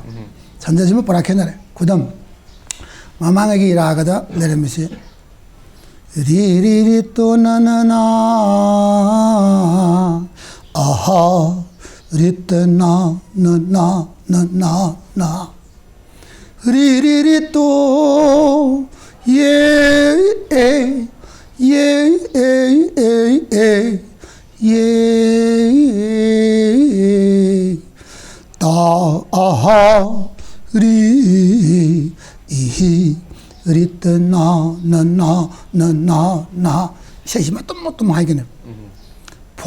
ꯃꯁꯥ ꯐꯕ ꯈꯣꯟꯖꯦꯜ ꯄꯧꯕ ꯀꯥꯡꯕꯨꯅ ꯍꯥꯏꯔꯛꯄꯅ ꯍꯦꯟꯅ ꯑꯃꯨꯛ ꯄꯛꯑꯦꯕ ꯑꯍꯥ ꯑꯍꯥꯒ ꯍꯥꯏꯕꯁꯦ ꯂꯨꯝꯅ ꯍꯥꯏꯔꯛꯄ ꯉꯝꯕ ꯀꯥꯡꯕꯨꯗꯨꯅ ꯄꯛꯑꯦꯕ ꯁꯨꯃꯥꯏꯅ ꯂꯩꯔꯝꯃꯦ ꯍꯧꯖꯤꯛꯀꯤꯅ ꯀ꯭ꯂꯥꯁꯤꯀꯦꯜ ꯆꯪꯉꯒ ꯉꯁꯥꯏꯒꯤ ꯇꯥ ꯔꯤ ꯇꯦ ꯅꯦ ꯇꯦ ꯅ ꯔꯤ ꯔꯤ ꯔꯤ ꯇꯥ ꯔꯤ ꯇꯦ ne te na ri i ri i ri ri ri ne te na ꯅꯧꯊꯣꯛꯈ꯭ꯔꯕ ꯍꯥꯟꯅ ꯂꯤꯅ ꯂꯨꯝꯅ ꯍꯥꯏꯔꯝꯕ ꯄꯣꯠꯁꯦ ꯅꯧꯊꯣꯛꯈ꯭ꯔꯦ ꯁꯤꯃ ꯂꯩꯔꯦꯀꯣ ꯁꯟꯖꯒꯤ ꯃꯇꯥꯡꯗ ꯑꯅꯤꯁꯤꯃ ꯂꯩꯔꯦ ꯁꯨꯃꯥꯏꯅ ꯔꯥꯒꯗ ꯅꯠꯇꯦ ꯏꯁꯩ ꯈꯨꯗꯤꯡꯃꯛ ꯁꯟꯖ ꯈꯦꯠꯅꯩꯕ ꯈꯔ ꯏꯁꯩ ꯃꯥꯟꯅꯕꯗꯤ ꯈꯔ ꯌꯥꯎꯏ ꯑꯌꯥꯝꯕꯅꯗꯤ ꯃꯥꯟꯅꯗꯦ ꯑꯌꯥꯝꯕꯅ ꯕꯦꯡꯒꯣꯂꯤ ꯁꯦꯝꯕꯤꯔꯝꯃꯤ ꯑꯔꯤꯕꯒꯤ ꯏꯁꯩ ꯈꯨꯗꯤꯡꯃꯛ ꯕꯦꯡꯒꯣꯂꯤꯗ ꯂꯩ ꯍꯧꯖꯤꯛꯇ ꯃꯅꯤꯄꯨꯔ ꯑꯅꯨꯕꯥꯠ ꯇꯧꯅꯔꯛꯄꯅꯤ ꯑꯗꯨꯒ ꯈꯦꯠꯅꯔꯤꯁꯦ ꯆꯠꯅ ꯀꯥꯡꯂꯣꯟ ꯔꯥꯒ ꯍꯧꯕꯗ ꯀꯃꯥꯏꯅ ꯂꯦꯞꯀꯅꯤ ꯑꯗꯨ ꯍꯧꯖꯤꯛꯅ ꯀꯃꯥꯏꯅ ꯂꯦꯞꯀꯅꯤ ꯈꯔꯗꯤ ꯃꯥꯟꯅꯩ ꯈꯣꯡꯕꯥꯡꯕꯅ ꯂꯩꯐꯝꯒꯥꯁꯤ ꯈꯦꯠꯅꯩ ꯈꯣꯡꯕꯥꯡꯕꯁꯤꯒꯤ ꯃꯊꯧꯒꯁꯤ ꯌꯥꯝ ꯆꯥꯎꯅ ꯂꯩꯔꯝꯃꯤ ꯑꯔꯤꯕꯗꯗꯤ ꯑꯅꯧꯕꯗꯤ ꯈꯣꯡꯕꯥꯡꯕꯁꯤ ꯀꯌꯥꯕꯨ ꯊꯧ ꯁꯥꯟꯅꯈꯤꯗ꯭ꯔꯦ ꯈꯣꯡꯕꯥꯡꯕꯁꯤꯒꯤ ꯔꯥꯏꯠꯁꯤ ꯀꯗꯥꯏꯐꯥꯎ ꯂꯩꯒꯦꯗ ꯃꯃꯤꯡꯁꯤ ꯐꯤꯔꯥꯟ ꯄꯥꯏꯕ ꯍꯥꯏ ꯃꯌꯥꯝꯁꯤꯅ ꯁꯤ ꯂꯤꯗꯔꯁꯤ ꯃꯥꯅꯦ ꯏꯁꯩ ꯑꯃꯅ ꯑꯣꯏꯗꯦ ꯄꯨꯡ ꯌꯩꯕꯅ ꯑꯣꯏꯗꯦ ꯈꯣꯡꯕꯥꯡꯕꯅ ꯂꯤꯗꯔꯅꯦ ꯑꯗꯨꯗꯤ ꯀꯌꯥꯝ ꯋꯥꯡꯉꯝꯃꯤ ꯒ꯭ꯔꯦꯁꯁꯦ ꯊꯧꯕꯨꯁꯤꯅ ꯏꯁꯩ ꯍꯧꯔꯝꯗꯥꯏꯗ ꯈꯣꯡꯃꯥꯡ ꯃꯗꯨ ꯕꯣꯔꯤꯗꯗꯤ ꯌꯥꯗꯦ ꯃꯌꯥꯝ ꯂꯦꯞꯄ ꯃꯇꯝꯁꯤꯗ ꯏꯁꯩ ꯑꯃꯁꯨ ꯕꯣꯔꯤꯔꯣꯏ ꯑꯃꯁꯨ ꯇꯧꯔꯣꯏ ꯑꯗꯨꯅ ꯃꯌꯥꯝ ꯀꯃꯜ ꯑꯣꯏꯅ ꯕꯣꯔꯤꯔꯛꯀꯅꯤ ꯏꯍꯥꯟ ꯍꯥꯟꯕꯗ ꯈꯣꯡꯃꯥꯡꯕꯁꯤꯗ ꯉꯝꯖꯕ ꯄꯩꯁꯥ ꯌꯥꯎꯔꯁꯨ ꯌꯥꯎꯗꯕꯁꯨ ꯌꯥꯏ ꯀ꯭ꯋꯥ ꯇꯥꯡ ꯑꯃꯗꯁꯨ ꯇꯧꯔꯒ ꯈꯨꯔꯨꯝꯃꯒ ꯏꯁꯩꯁꯦ ꯍꯧꯒꯅꯦꯕ ꯑꯗꯨ ꯀꯌꯥꯝ ꯋꯥꯡꯉꯝꯃꯤ ꯃꯥꯏ ꯊꯥꯛꯁꯦ ꯁꯤꯃ ꯈꯦꯠꯅꯔꯦꯀꯣ ꯁꯩꯁꯛ ꯈꯦꯠꯅꯔꯦ ꯈꯣꯡꯊꯥꯡ ꯈꯦꯠꯅꯩ ꯈꯣꯡꯊꯥꯡꯁꯤ ꯄꯨꯔꯥ ꯈꯦꯠꯅꯩ ꯁꯤꯃꯗꯤ ꯍꯧꯒꯠꯂ ꯇꯝꯕꯗ ꯈꯔ ꯋꯥꯔꯅꯤ ꯈꯔ ꯀꯨꯏ ꯆꯪꯉꯅꯤ ꯃꯦꯟꯒꯥꯁꯦ ꯑꯔꯤꯕꯁꯦ ꯂꯩꯔꯝꯃꯤ ꯐꯖꯕꯁꯤ ꯀꯔꯤ ꯍꯪꯉꯨꯔꯅꯤ ꯑꯗꯨ ꯃꯨꯟꯅ ꯈꯪꯗꯕ ꯀꯥꯡꯕꯨꯅ ꯑꯔꯤꯕꯁꯤ ꯐꯖꯗꯦꯅ ꯄꯪꯂꯥꯡꯗ ꯂꯥꯡꯉꯦ ꯍꯥꯏꯕ ꯂꯥꯡꯕ ꯑꯃꯁꯨ ꯂꯥꯡꯗꯕꯗꯨꯗꯤ ꯑꯩꯉꯣꯟꯗ ꯂꯩ ꯅꯠꯇ꯭ꯔꯥ ꯏꯕꯨꯡꯉꯣꯒ ꯏꯆꯤꯟ ꯏꯅꯥꯎ ꯋꯥꯔꯤ ꯁꯥꯟꯅꯕꯗ ꯏꯕꯨꯡꯉꯣ ꯑꯩꯉꯣꯟꯗ ꯂꯩ ꯏꯕꯨꯡꯉꯣ ꯑꯩꯉꯣꯟda ꯂꯩ ꯅꯠꯇ꯭ꯔꯥ ꯑꯩ ꯍꯥꯏꯅꯤꯡꯕꯒꯤ ꯃꯈꯥ ꯄꯣꯟꯅ ꯂꯩ ꯑꯗꯨꯗꯤ ꯑꯩꯈꯣꯏꯅ ꯁꯦꯝꯗꯣꯛꯄ ꯌꯥꯏꯅ ꯑꯗꯨꯗꯤ ꯔꯥꯏꯝꯁꯤ ꯐꯖꯅ ꯁꯦꯝꯗꯣꯛꯄ ꯌꯥꯏ ꯔꯤꯗꯝꯁꯤ ꯁꯦꯝꯗꯣꯛꯄ ꯌꯥꯏ ꯑꯗꯨꯗꯤ ꯁꯛꯏꯕ ꯑꯩꯒꯤ ꯃꯈꯥ ꯄꯣꯜꯂꯦ ꯑꯗꯨꯗꯤ ꯆꯞ ꯃꯥꯟꯅꯕ ꯏꯁꯩꯁꯤꯗ ꯅꯪꯅ ꯁꯛꯑꯒ ꯇꯥꯅꯤꯡꯉꯤ ꯑꯩꯅ ꯁꯛꯑ ꯇꯥꯅꯤꯡꯗꯦ ꯍꯥꯏꯁꯤ ꯀꯩꯅꯣꯗ ꯈꯨꯠꯁꯛ ꯃꯥꯟꯅꯗꯕꯅꯤ ꯅꯠꯇ꯭ꯔꯥ ꯁꯟꯖ ꯆꯞ ꯃꯥꯟꯅꯒꯅꯤ ꯋꯥꯍꯩ ꯆꯞ ꯃꯥꯟꯅꯒꯅꯤ ꯐꯣꯡꯗꯣꯛꯄ ꯃꯥꯟꯅꯗꯦꯕ ꯁꯨꯃꯥꯏꯅ ꯇꯧꯗꯅ ꯑꯆꯧꯕ ꯈꯦꯠꯅꯕ ꯌꯥꯝꯅ ꯂꯩꯈ꯭ꯔꯦꯀꯣ ꯑꯗꯣ ꯃꯈꯥ ꯇꯥꯔꯛꯄꯗ ꯑꯣꯖꯥ ꯑꯩꯈꯣꯏꯅ ꯑꯃꯨꯛ ꯈꯪꯖꯅꯤꯡꯕꯁꯦ ꯑꯩꯈꯣꯏꯒꯤ ꯇꯣꯉꯥꯟ ꯇꯣꯉꯥꯟꯕ ꯑꯩꯈꯣꯏꯒꯤ ꯗꯦꯕ ꯀꯔꯃ ꯃꯌꯥꯝꯗ ꯁꯛꯅꯔꯤꯕ ꯑꯩꯈꯣꯏꯒꯤ ꯁꯣꯔꯥꯠꯇꯕꯨ ꯍꯥꯏꯔꯁꯨ ꯑꯗꯒꯤ ꯅꯥꯍꯨꯠ ꯅꯥꯔꯦꯡꯗꯕꯨ ꯍꯥꯏꯔꯁꯨ ꯑꯗꯒꯤ ꯇꯣꯉꯥꯟ ꯇꯣꯉꯥꯟꯕ ꯃꯐꯝꯁꯤꯡꯁꯤꯗ ꯅꯠ ꯁꯪꯀ꯭ꯔꯤꯇꯟꯁꯦ ꯑꯗꯒꯤ ꯑꯔꯥꯟ ꯈꯨꯐꯝ ꯐꯪꯅꯕ ꯑꯩꯈꯣꯏꯒꯤ ꯅꯠ ꯁꯪꯀ꯭ꯔꯤꯇꯟ ꯀꯠꯄ ꯑꯗꯒꯤ ꯖꯒꯣꯏ ꯔꯥꯁꯀꯤ ꯃꯃꯥꯡꯗ ꯑꯩꯈꯣꯏꯅ ꯅꯠ ꯁꯪꯀ꯭ꯔꯤꯇꯟ ꯍꯧꯗꯣꯛꯇꯗꯤ ꯌꯥꯗꯕ ꯑꯗꯨꯒꯨꯝꯕ ꯔꯨꯜꯁ ꯃꯌꯥꯝꯈꯛ ꯂꯩꯔꯤꯗꯅ ꯑꯣꯖꯥ ꯁꯤ ꯃꯌꯥꯝꯁꯤ ꯅꯠꯇꯕꯤꯗ ꯑꯩꯈꯣꯏꯅ ꯑꯩꯈꯣꯏꯗꯗꯤ ꯅꯧꯕ ꯍꯥꯏꯕ ꯇꯥꯔꯦ ꯑꯣꯖꯥ ꯑꯩꯈꯣꯏꯅ ꯑꯃꯃꯨꯛ ꯊꯦꯡꯅꯖꯕ ꯃꯇꯝꯗ ꯕꯥꯁꯣꯛ ꯍꯥꯏꯗꯅ ꯑꯃꯈꯛ ꯊꯦꯡꯅꯔꯤ ꯑꯣꯖꯥ ꯅꯠ ꯁꯪꯀ꯭ꯔꯤꯇꯟꯒ ꯑꯩꯈꯣꯏꯒꯤ ꯕꯥꯁꯣꯛꯀꯒꯤ ꯈꯦꯠꯅꯕꯁꯦ ꯁꯤꯁꯨ ꯑꯣꯖꯥꯅ ꯑꯝꯇꯪ ꯇꯥꯛꯄꯤꯔꯝꯃꯣ ꯃꯁꯤꯗ ꯈꯦꯠꯅꯔꯤꯁꯦ ꯔꯁ ꯑꯃ ꯄꯨꯔꯥ ꯇꯣꯡꯉꯥꯜꯂꯦ ꯕꯥꯁꯣꯛ ꯍꯥꯏꯕꯁꯤꯗꯤ ꯅꯨꯡꯗꯥꯡꯗꯒꯤ ꯍꯧꯗꯣꯏꯅꯤ ꯏꯁꯩꯁꯦ ꯅꯨꯡꯗꯥꯡꯗ ꯍꯧꯔ ꯅꯨꯡꯗꯥꯡꯗ ꯂꯣꯏꯗꯣꯏꯅꯤ ꯅꯣꯡꯉꯥꯜꯂꯝꯗꯥꯏꯗ ꯂꯣꯏꯗꯣꯏꯅꯤ ꯑꯗꯨꯅ ꯉꯁꯥꯏꯒꯤ ꯅꯤꯇꯤ ꯂꯤꯂꯥ ꯉꯁꯥꯏꯒꯤ ꯑꯁꯇꯀꯥꯜ ꯑꯗꯣ ꯑꯗꯨꯅ ꯅꯨꯡꯗꯥꯡꯒꯤ ꯑꯁꯇꯀꯥꯜ ꯃꯅꯨꯡ ꯆꯟꯈ꯭ꯔꯦ ꯕꯥꯁꯣꯛꯁꯤꯅꯀꯣ ꯃꯌꯥꯝ ꯂꯣꯏ ꯇꯨꯝꯅꯈ꯭ꯔ ꯃꯇꯨꯡꯗ ꯏꯕꯦꯝꯃ ꯏꯕꯨꯡꯉꯣ ꯑꯅꯤꯅ ꯕꯥꯁꯤ ꯈꯣꯡꯉꯒ ꯏꯕꯦꯝꯃꯁꯤ ꯕꯣꯟꯗ ꯀꯧꯊꯣꯛꯑꯒ ꯂꯤꯂꯥ ꯁꯥꯟꯅꯃꯤꯟꯅꯕꯅꯦꯕ ꯇꯨꯝꯈ꯭ꯔ ꯃꯇꯨꯡꯗ ꯁꯥꯟꯅꯔꯛꯄ ꯄꯣꯠꯅꯤ ꯅꯨꯡꯗꯥꯡꯒꯤ ꯇꯥꯔꯦꯗ ꯑꯗꯨꯒꯤ ꯔꯁꯇꯨ ꯁꯛ ꯇꯥꯔꯗꯤ ꯕꯥꯁꯣꯛ ꯀꯧꯋꯦ ꯁꯩꯁꯛꯇꯤ ꯍꯥꯏꯐꯦꯠ ꯑꯗꯨꯃꯥꯏꯅ ꯑꯗ ꯈꯦꯠꯅꯕ ꯑꯃꯅ ꯕꯥꯁꯣꯛꯀꯤ ꯏꯁꯩꯁꯤꯗꯗꯤ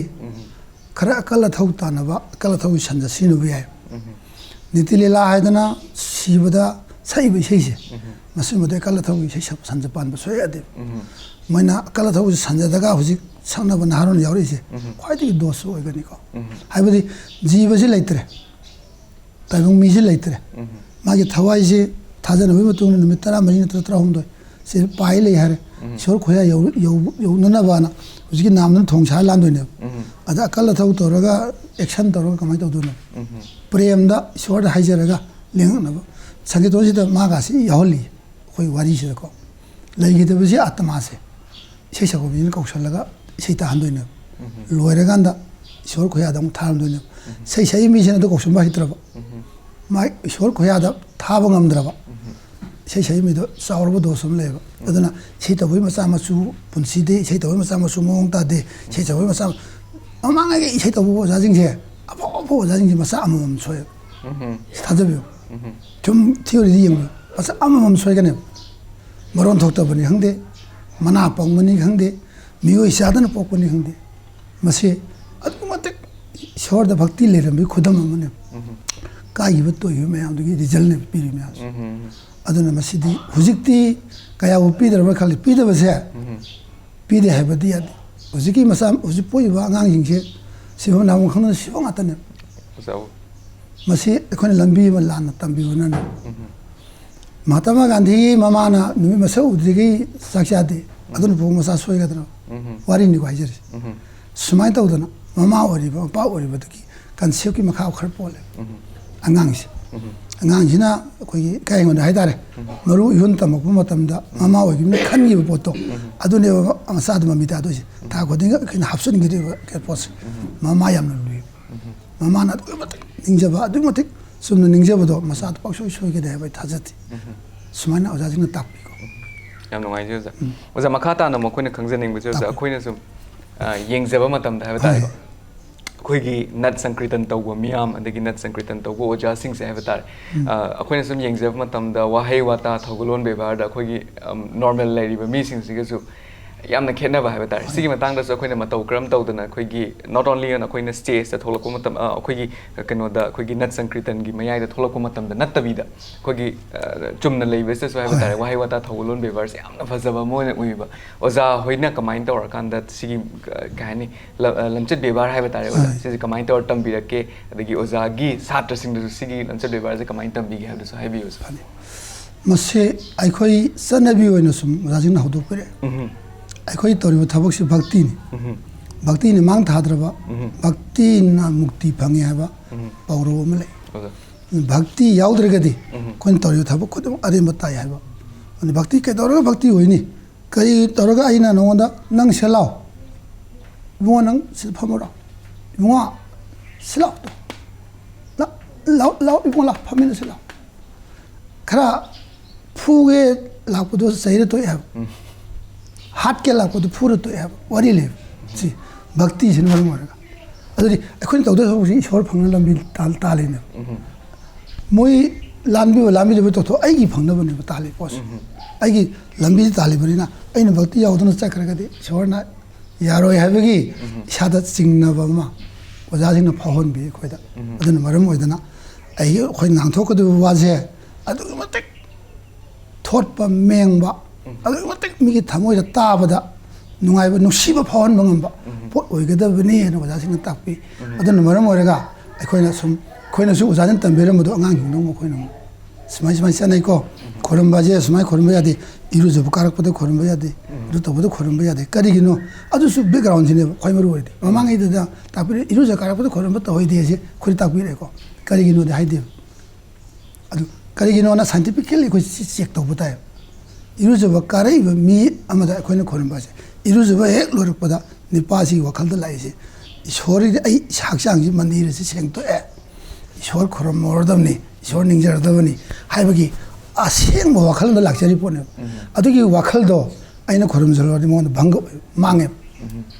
आइनोम सखि पोत नंग लाइबा नंग सारिबा नंग थाइबा ना अरंग अरातम चटखरे वखन